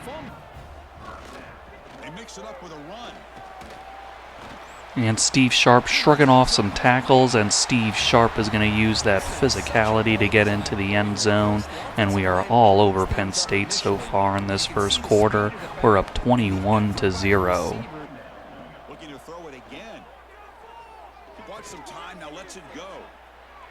And what a play here by Penn State's receiver, and he is going to get into the end zone, showing some shiftiness on juke moves and broken tackles. Just fantastic individual effort by him, and it's going to be 21-7. After Penn State's touchdown, we're set up here for a Frank Webb field goal attempt at a sharp angle. Frank is going to put it up, and he makes masterful work of that angle, and he's going to put us up 24-7. Fake on first down. A deep shot to the right. And they tried that deep ball, but it is going to be intercepted by Kevin Metz way down there. Just impressive coverage from him, step for step with their receiver. Just jumps up, makes the play, and we're going to turn him over. After that interception, we drive the ball all the way to the Penn State 4-yard line, and we're going to take this field goal attempt with Frank Webb, and he calmly puts it through to put us up by 20 points at 27-7. To start the second half, Penn State is driven down the field, but they have to settle for a field goal here. And the straight-on kick is going to go up and through, and we maintain a 3-score lead at 27-10. Inside their own 20. Important to pick up this first down. And Greg Proctor is going to go down here as Penn State's going to get the sack. Another field goal attempt here for Penn State to make it a 2-possession game, and their kicker is going to send it, and he's going to do that, and it's going to be 27-13. Take a timeout while they check him out. And Zay Garvin getting around 2 defenders there to get into the end zone, and we're going to get back that 3-score lead. It'll be 34-13 Piranhas. And Penn State's quarterback is going to punch this one in and make it a 2-score game again. And they're just hanging around. The game's still not over. It's 34-20. And Steve Sharp is going to shimmy his way into the end zone and make it another 3-score deficit here. Just great drive by the Piranhas after the Penn State score, and it's going to be 41-20. Keeping it on the ground here. And for good measure, Steve Sharp is going to get another touchdown here under the 2-minute warning, and it's going to be 48-20 Peteytown Piranhas. The Piranhas finish off this 48-20 victory over Penn State, and the final score doesn't really indicate that this game was pretty competitive. I mean, we led by multiple scores for most of it, but it wasn't like we were blowing them out like other teams, but we just really separated from them at the end, and we are going to end this regular season 12-0, feeling good heading into our conference championship game. The Piranhas started and ended this game really well as we had 21 points in the first and fourth quarters, and for the rest of the numbers we had 474 yards to Penn State's 297, and we had 165 yards on the ground with 3 scores, and they had 66 with a score. And then for passing yards, we had 309 to their 231. They were 3 of 9 on third down while we were 10 for 12. And then for turnovers, we kept it clean and forced 2 on Penn State. Greg Proctor was incredible in this game as he had 309 yards, 3 touchdowns, no interceptions, and he was sacked once, but just did not have a single incompletion. He was 100% on the day, so absolutely incredible by Greg. Steve Sharp was super effective on the ground with 20 carries, 139 yards, and 3 touchdowns. Zay Garvin was a weapon in the air as he had 19 catches, 140 yards, and 2 touchdowns. And Derek Wall had 5 for 71 and a touchdown. Dan Gentry leading us with 10 tackles and 3 tackles for a loss. Sidney Dunsmore had our only sacks in this one with 2. Kevin Metz got himself an interception on that deep ball, so very nice job by Kevin. Sidney Dunsmore on his 2 sacks forced 2 fumbles, and we recovered one of them with Henry Carden. Frank Webb asked to kick 2 short field goals today, and he made them both with a long of 22. Zay Garvin got himself a Big Ten Offensive Player of the Week with those big numbers against Penn State, and Zay was also the National Offensive Player of the Week. In the Big Ten Championship game, our opponent will be the Ohio State Buckeyes. Another recruit joining the Piranhas with Sam linebacker George Heredia. For the Big Ten Championship, it's a battle between 2 teams with 99 team overalls, and Ohio State comes into this one 11-1, so definitely got to bring our A-plus effort in this one. Quarterback in the shotgun here on 3rd down. And we're going to get a sack here. Nick Warrior getting back there to bring him down. And on the slant, it's going to be Frank Hay, and nobody is there. Frank Hay getting that one. It was a 4th down play for the Piranhas, 4th and inches, and we go with the quick slant, and Frank Hay had all the room in the world to work with, and we're going to take the 7-0 lead. Casey O'Neill getting in there for the sack. We sent 4, and that was enough to get that one. Looking to throw yet again. He'll throw it now. And that's going to be an interception for Ohio State. I couldn't tell how he caught that one, but he was able to get in front of our man for that pick. Throwing up play action. Running out of time. And we're going to get him down. Byron Ezeki getting in for the sack there. Sidney Dunsmore got a little banged up earlier, but Byron's able to fill in and get the sack there. Drops back, needing a third down completion. And a lot of pressure. It's a forced fumble. We're going to pick it up, and it's going to be Byron Ezeki, and he is going to score a touchdown here. Byron Ezeki gets a sack, and then on very next play, he's going to get a scoop and score. It looked like Casey O'Neill jarred it loose on the sack, and the Peteytown Piranhas are going to go up 14-0. Out of the gun now on third. And we're going to bring the pressure. Matt Dunn is going to get in there. Casey O'Neill in on it as well. And we are going to push Ohio State far back, and they're probably knocked out of field goal range. Frank Webb out to attempt a field goal, a 51-yarder. And Frank is going to boom this one away, and it is good. And we're going to take a 3-score lead at 17-0. Looking to throw it again. Defense is coming after him. And Greg Proctor trying to buy some time, but it's not. It's going to run out here on the sack. And Steve Sharp right up the middle out of that heavy set, and it's going to be 24-0 for the Peteytown Piranhas. And looking to throw now on first down. And he is under fire, and he is going to get taken down. Casey O'Neill and Tremaine Wolfe bringing him down. Casey O'Neill just having a heck of a day today. Greg Proctor with a little anticipation throw, and it's going to be Malachi Doyle in the end zone getting that touchdown, as we're going to go up 31-0, and we're in good position to let some backups come in and get some Big Ten championship game experience. So in the fourth quarter, both teams get a score, and it's a final of 38-7 for the Peteytown Piranhas, winning their 4th straight Big Ten championship game. Just tremendous effort by the boys. This is a very talented team of Ohio State, but we handled them very, very well. Just so proud of the defense for going out there and really making statements with sacks and just being a menace out there. Offense doing their thing as well. You can see a nice little pass from Greg Proctor there. Just absolutely tremendous by the Peteytown Piranhas as we get to celebrate with the Big Ten trophy. In the Big Ten title game, we had 391 yards to Ohio State's 177, and they had 64 yards on the ground while we had 41 and a touchdown. And then for the passing games, we had 350 to their 113, and they were 2 for 10 on third down while we were 4 for 9.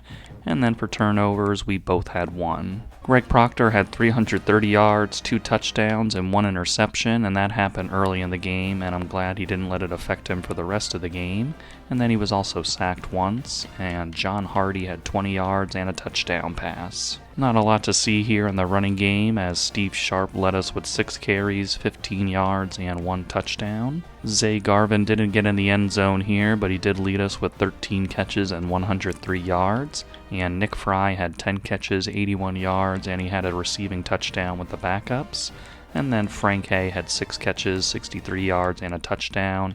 And Malachi Doyle had a touchdown reception close to the end zone, and he also added 4 for 29. 3 guys with 6 tackles, as you had Matt Dunn, Kai Hamrick, and Casey O'Neill getting those, and Casey adding 4 TFLs. Speaking of Casey O'Neill, he led us with 3 sacks today, just an absolute animal out there. And Nick Warrior and Byron Ezeki had 1 sack each. And then we had half a sack for Matt Dunn and Tremaine Wolfe. Casey O'Neill also got a forced fumble, and that was picked up by Byron Ezeki, and he returned it 21 yards for a touchdown. And Frank Webb was only called on once today, and he hit his only kick for a 51-yarder. No surprise here, as Casey O'Neill was the player of the game on defense for the Big Ten championship. On the other side of the ball, Nick Fry was the offensive player of the game. Before hitting the postseason, we got right guard Mac Joseph to commit to us. Your Heisman Trophy winner this season was quarterback Adrian Tuttle from UTSA. For the Piranhas, Zay Garvin was the John Mackey Award winner. Out of curiosity, I just checked the Heisman Trophy race to see how it was, and of course Adrian won it, but I was very surprised to see that Zay Garvin was second on the list. We didn't have anybody in the race all season, and all of a sudden his name popped up, so just wanted to highlight that for Zay. We can take a peek at some early National Signing Day dev traits here. So first we got Dylan DeLuca, the tight end, and he is elite, absolutely no surprise there, and very exciting for us. And then going down the list, Glenn Hamrick is also elite, so off to a great start. And yet again another elite with Cameron Prescott, so offense looking really nice for the future. And then Tyquan Paul is a star dev. Sam linebacker Deacon Killebrew is elite, so very nice to see that. Wide receiver Demetrius Brown is a star. Then Landry Romo, another star. Wide receiver Lorenzo Ruggins, another star. And then Trevante Uzama is impact, so first guy below a star or elite, but we'll take the impact on him. Then right guard Mac Joseph, who we just got, is an impact. Then Andre Ikwabuke is an impact dev. Strong safety Tony G, impact. Then we got Taj Higgins, he's normal, so first normal guy, but I think we've had a pretty good run so far. Then D'Angelo Dubs is another star, so we're back on track. Keenan LeCount is normal. Wide receiver Trevor Christie is a star dev. And then George Heredia is star, so very nice to see that. We got him late in the process. And then Josh Alaka is impact, so, he had low stats, so I was hoping for a little bit better, but impact is okay. And then for punter Warren Woods, he is normal. For the college football playoff bracket, you got Pitt going against Central Michigan, and then Texas and USC, which will be a very good matchup. Then Alabama, Oklahoma State, and Ohio State, NC State. And then for the top 4 seeds, we're number 1, Miami's number 2, Tennessee number 3, and number 4 is Clemson. So we're just awaiting the result of the Texas-USC matchup, and those are 2 teams we've definitely had battles with before. So whoever we get is not going to be easy, and we got to make sure that we take care of business. And our playoff opponent will be the number 8 seed Texas Longhorns. And good injury news as Zach Ball is now back with us, so we're happy to see him. This quarterfinal will feature a team that we have a lot of back and forth history with, as the Texas Longhorns come in with a 96 team overall, and we're going to meet each other in the Orange Bowl in Miami. First down. Looking to throw the football. And we're going to get this interception here. They tried a deep ball, and it is Zach Ball making his return to us. Zach Ball is going to return this one to the end zone. Oh my goodness. Welcome back, Zach Ball. Huge play there on the first possession of the game, and we're going to go up 7-0. This quarterback can bounce back. He threw a pick 6 in the last Big push up the middle, and it's Henry Carden there to finish off the sack. Now in third and very long, looking to throw. And off the blitz, it's going to be Femi Kiki getting there first, and Casey O'Neill helping him to finish off that sack. And this is going to be intercepted by Texas. We tried a little RPO action there, trying to throw it over the middle, and Texas was lurking. Looking to pass here on second down. And he's being chased down, and he can't quite get around Tremaine Wolf, who brings him down for the sack. Red zone. Now in the red zone, it's Proctor. And here comes a sack for Texas as 2 guys get back there to bring him down for an 8-yard loss. We get it down to their 10-yard line and stall out there, and now it's going to be a 27-yard field goal attempt for Frank Webb. And Frank is going to put it through, and it's going to be a 10-0 lead for the Piranhas. Makes a nice catch and gets the first down in the process. A lot of pressure coming in, and Tremaine Wolf is going to run him down for a big loss. Their quarterback trying to step back and give himself some space, but Tremaine Wolf was able to close in on him. Play to go for a first down. And they're going to chase down Greg Proctor for a big loss on that sack on the first possession of the second half. First and goal, they'll try to And Texas is going to get into the end zone here, and they're going to close the gap to 10-7. dropping back. It's Proctor. Greg Proctor is going to float this one, and it's going to be Malachi Doyle making the catch and getting into the end zone. So after Texas was able to get on the board, our offense is able to respond with a touchdown, and we've been kind of stuck in the mud on offense, so some signs of life on that drive were very welcome. To the end zone the last time. Let's see if this defense has made some. And we're going to get a sack here. It's going to be Chip Genus getting him down for the loss. The Piranhas get it all the way down to the 1-yard line of Texas, but we just can't punch it in. And Frank Webb is going to come on for the field goal attempt. And Frank is going to salvage this one with the make. And we're going to go up 20-7. Dropping back, looking to throw for the first down. And Nick Warrior getting back there for the sack. I think Matt Dunn was also involved with that one. And that's how the third quarter is going to come to a close. It's a quarterback keeper.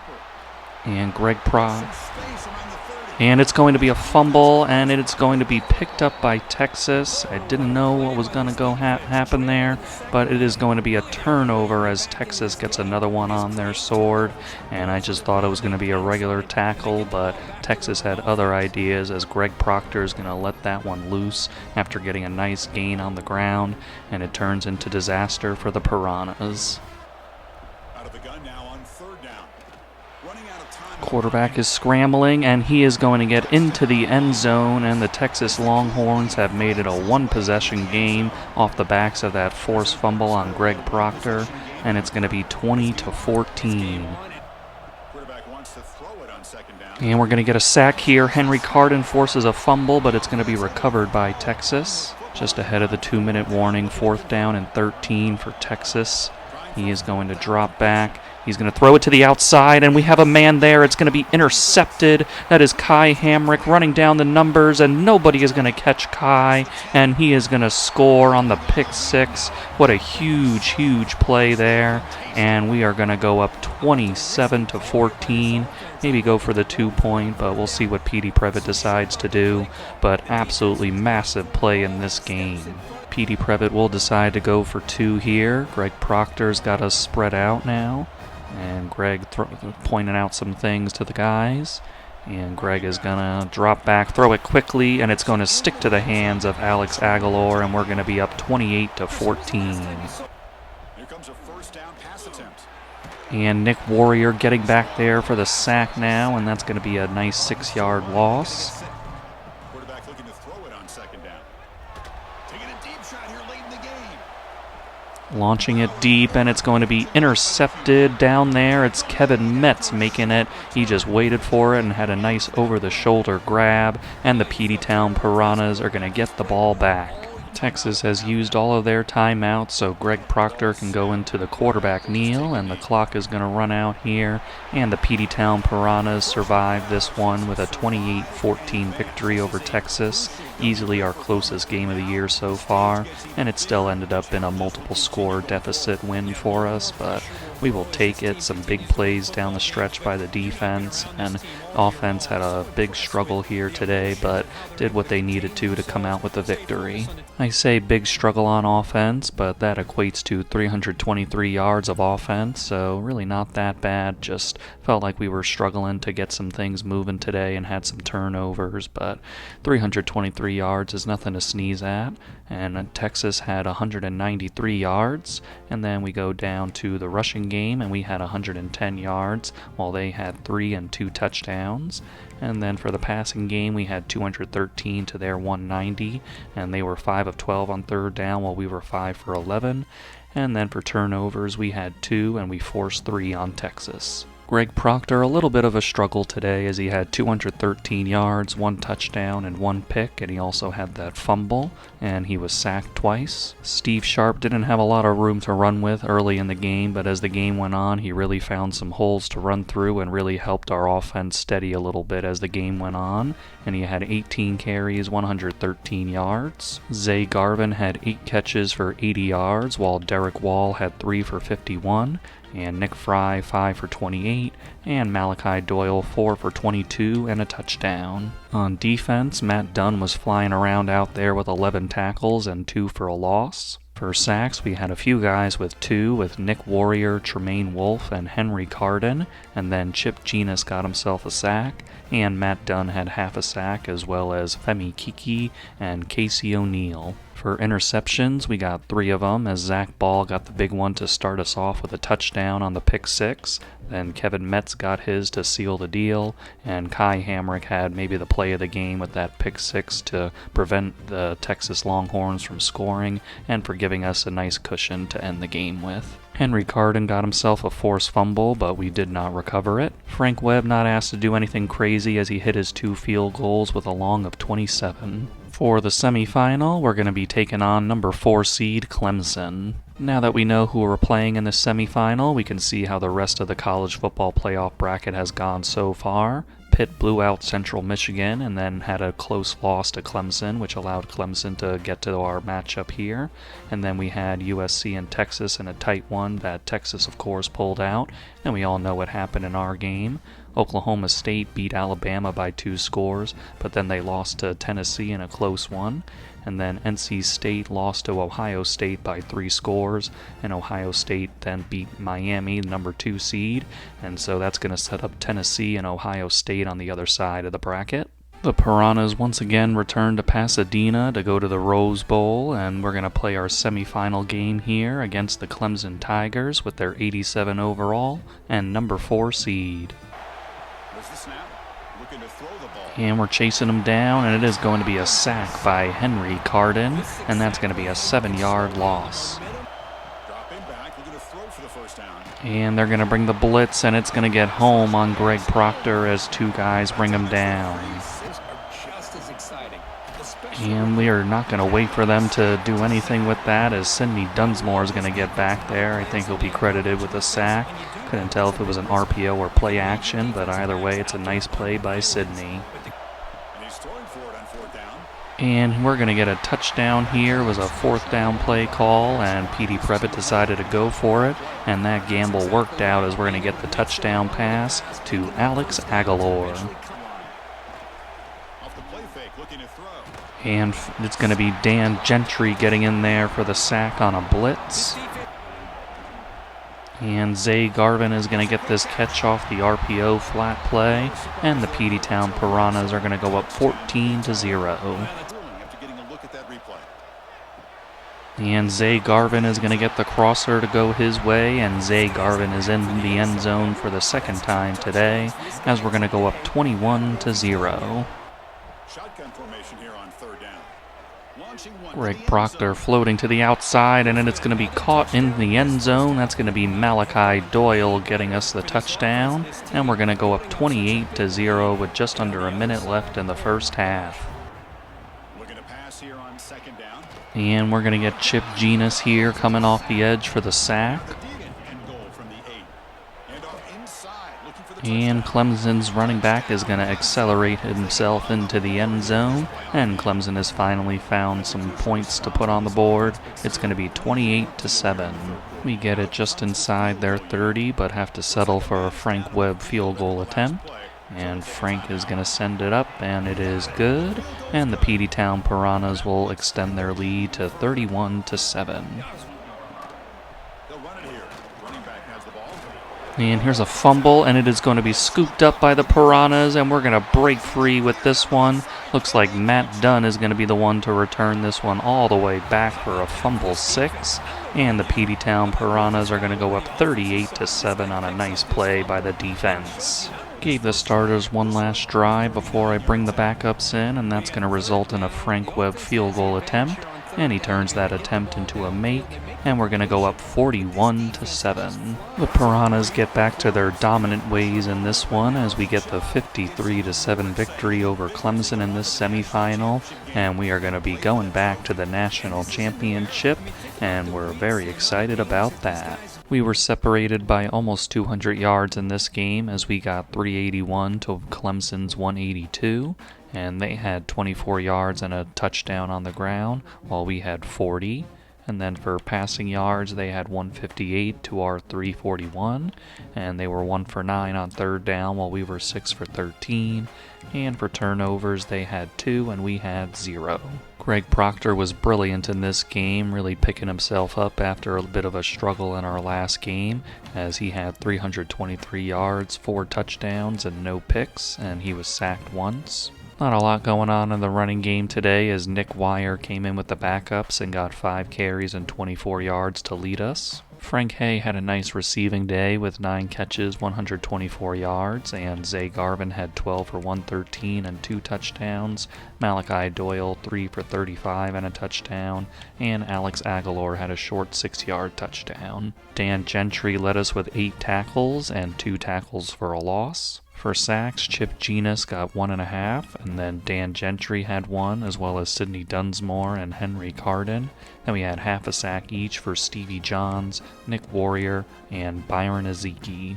With the backups, Assad Barmore got an interception that he returned 26 yards for a touchdown. Femi Kiki was able to force a fumble, and that was scooped up by Matt Dunn, and he returned that 56 yards for a touchdown. And the backups did some more work in this one as Stevie Johns got a safety. Frank Webb a perfect 3 for 3 on field goals with a long of 46. With the 2 games going on during the semifinal round, Assad Barmore had the best defensive performance. And in the national championship, it'll be a rematch of the Big Ten championship as we'll face off against number 7 seed Ohio State. After the win over Clemson, Petey Previtt upgraded yet again, and this time we're going to go to senior superlatives. While we had a blowout in our semifinal matchup, Ohio State had a close one with Tennessee to get to this point. A lot on the line here in this national championship game. Of course, you're trying to win another national championship, but also we got some historical things to look at here. We are aiming for our 5th straight national championship, which would tie us with North Dakota State as the only teams in college football history to win 5 consecutive national championships at any level of college football. And then we also, in this game, have a chance to win our 80th straight game. So, a lot of things going into this, and let's get to the field. It's a rainy national championship, and we look at the stats here. We get outgained by them by a little bit, but we do convert on 3rd downs a little more, and we'll see how it all plays out on the field. Greg Proctor running away, but he is not going to get away, and it's going to be a sack for Ohio State. And that is an incredible play. Oh my goodness. Their quarterback tried a little RPO quick throw, and he had bounced off of somebody, and we made a diving attempt at that interception, and the Peteytown Piranhas are going to take over just outside their red zone. And Steve Sharp is going to take this one into the end zone to open the scoring. So after that amazing interception by our defense, we're going to be up 7-0.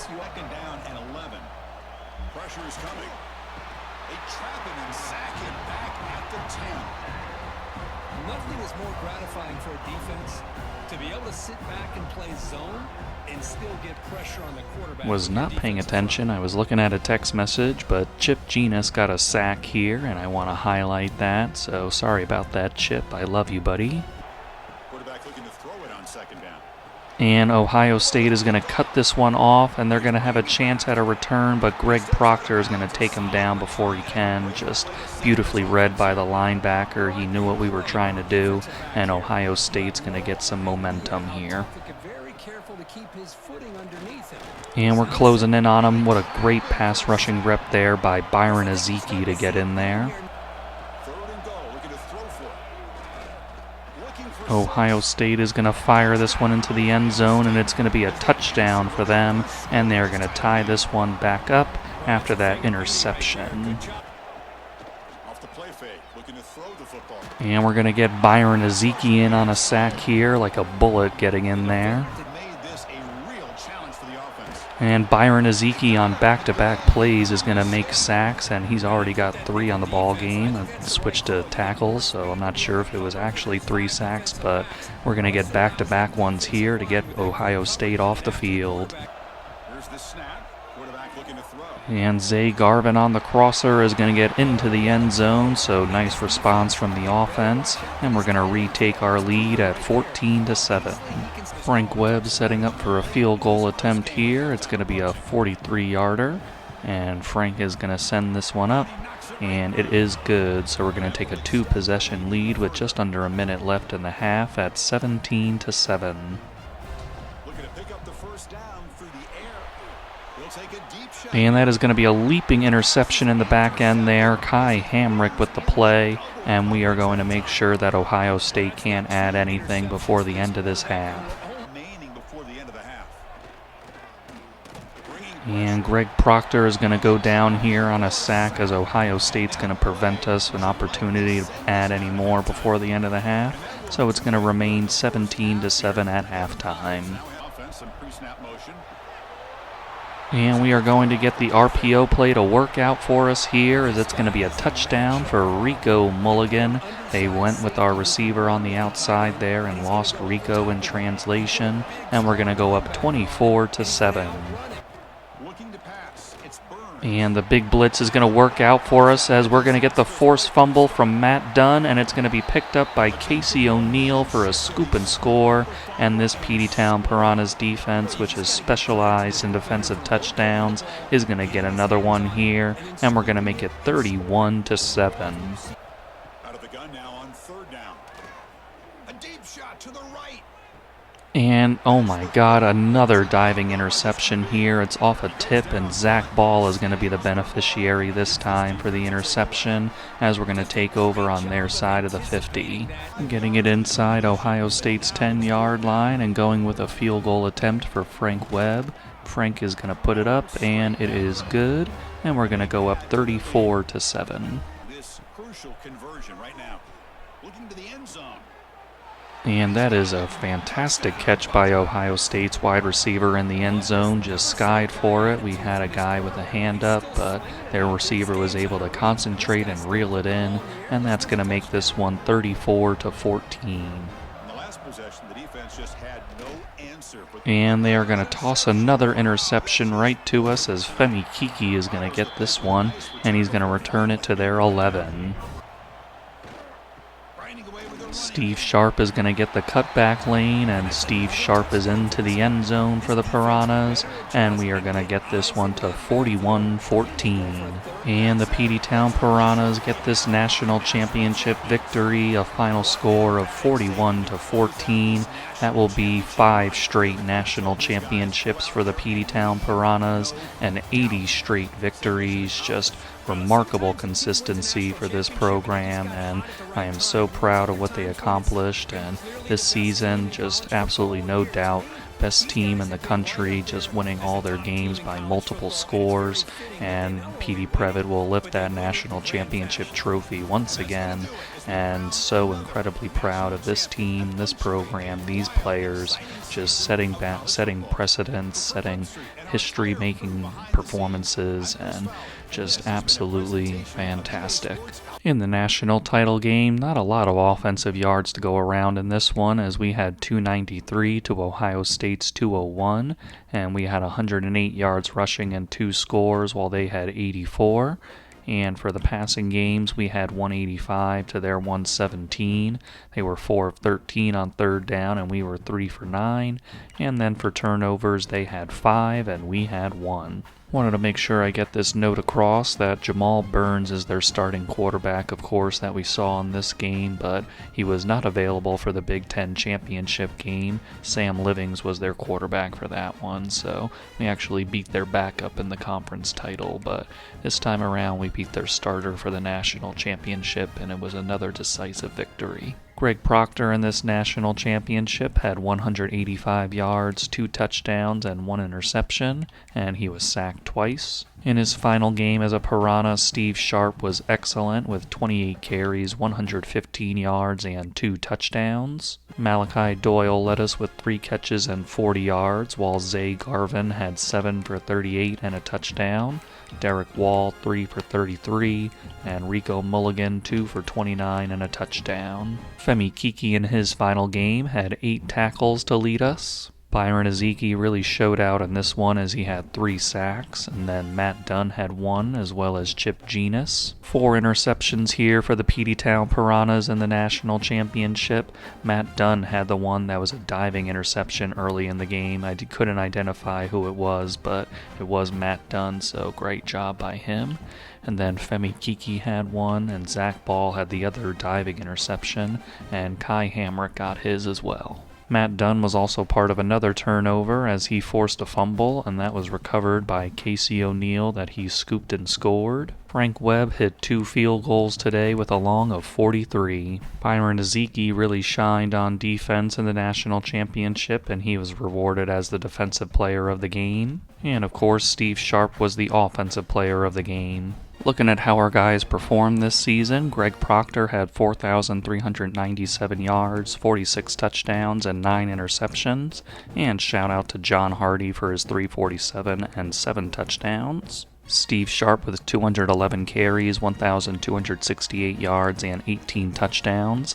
Then backup Javier Culp with 54 carries, 512 yards, and 7 touchdowns.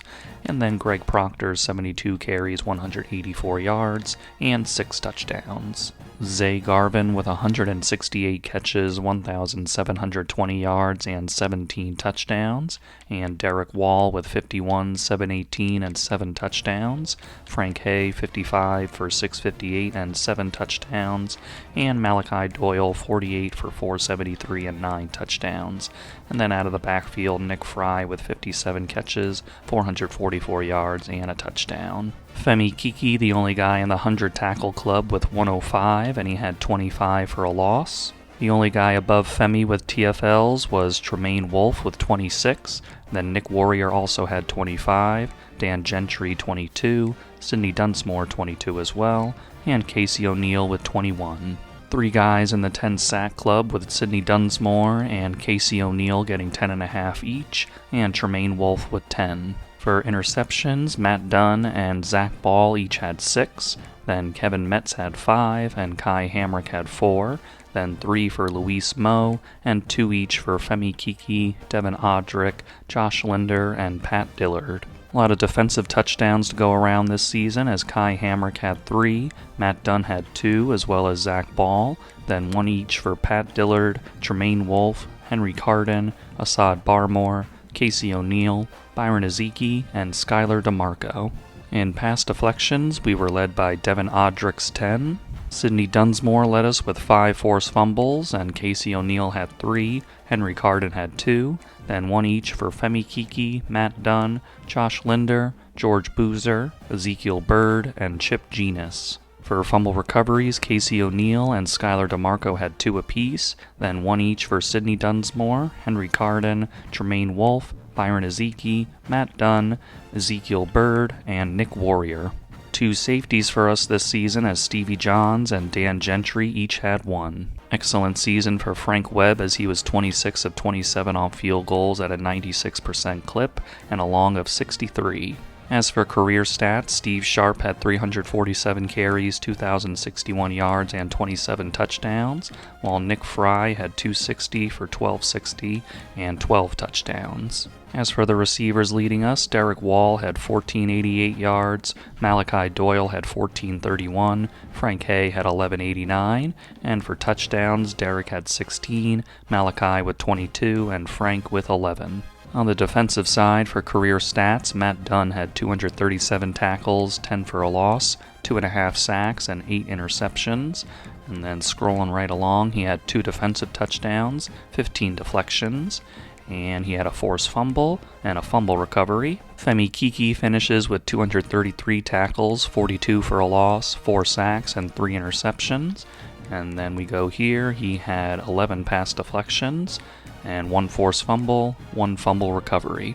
Sidney Dunsmore also leaves us with 18.5 career sacks. For players leaving, only 2 guys looking at the possibility this time around with Byron Ezeki and John Hardy. So looking at Byron here, we're going to try to persuade, and Byron will leave, so just have to see if we can get him in the transfer portal. And then for John Hardy, he will stay, so that's good for our quarterback depth. Looking at the guys leaving us now due to the draft or graduation or what have you, you got Logan McCraft, just simply one of the best offensive linemen we've ever had in the program. Then Sidney Dunsmore really got some pressure for us this season, just tremendous development. And another guy who really developed tremendously was Matt Dunn, just a real force in the back end for us. Then Larry Funk, another reliable guy on the line. Femi Kiki served us very well for a couple of years as a linebacker, just really great in coverage and against the run, of course. And then Dan Gentry alongside him this season, very good for us. And then, of course, Kevin Metz on the outside leading our cornerback room. And then you got the three receivers, Malachi Doyle, Derek Wall, and Frank Hay, just really great trio of guys. They didn't really stick out with like individual stats, but as a group, they were really tough to stop for opposing teams. And then Steve Sharp finally got his chance to shine in his senior season and really made the most of it, scoring a lot of touchdowns for us and showing that physicality when he needed to. And Nick Fry, a good guy out of the backfield with receiving, just really, really great guy. And he was a starter, but Steve Sharp outdeveloped him, unfortunately for him. But Nick Fry stuck with it and was a real force for us.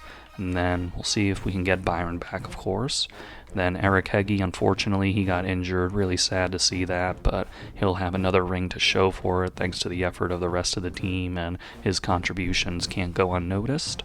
Also want to highlight Rico Mulligan here because he never was a starter for us, but he was a really good second tight end, just had reliable hands, and he will really be missed just for his reliability out there. A notable thing for this senior class is that the 5-year seniors on this team never lost a game, which is absolutely incredible because we got those 5 straight undefeated seasons. Then, of course, the 4-year seniors never lost a game either, and they got 4 national championships, and the 5-year guys, of course, they have 5 national championships, so really this class, all they knew was winning. Another 12 Piranhas heard their names called in the NFL draft, as in the first round you had Larry Funk, Logan McCrath, Sidney Dunsmore, and Matt Dunn.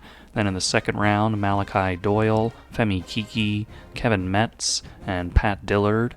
Then in the third round, Frank Hay, Derek Wall, and Dan Gentry. And then in the 5th round was Steve Sharp. So looked for Byron Ezeki in the transfer portal, but he locked us out, so that's not going to be possible for us. So pretty straightforward here otherwise. We're just looking to add another cornerback to our corner room to fill out the depth chart there. And we got Carl Meeks here, who's in our Tier 5 pipeline as he's from New Jersey. And Carl, he's got pretty interesting stats here.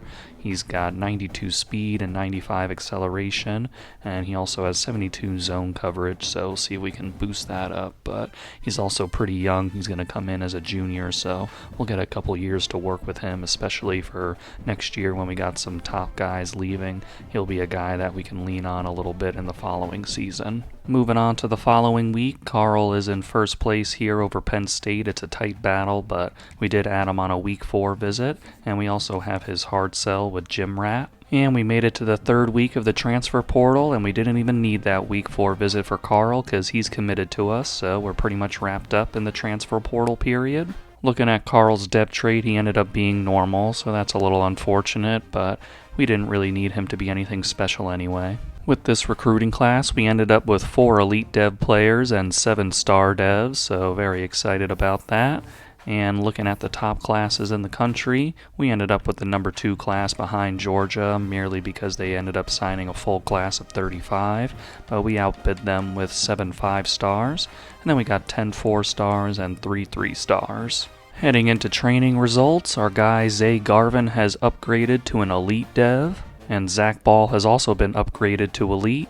Heading into training results, something I wanted to highlight was Dowell Loggins and his architect ability. I didn't even realize it, but he boosted it up so that quarterbacks and running backs can increase their skill caps, and the 3rd tier gets a random skill cap, and the 4th one happens when you get a conference or national title, so really nice to have those abilities for us for these 2 positions.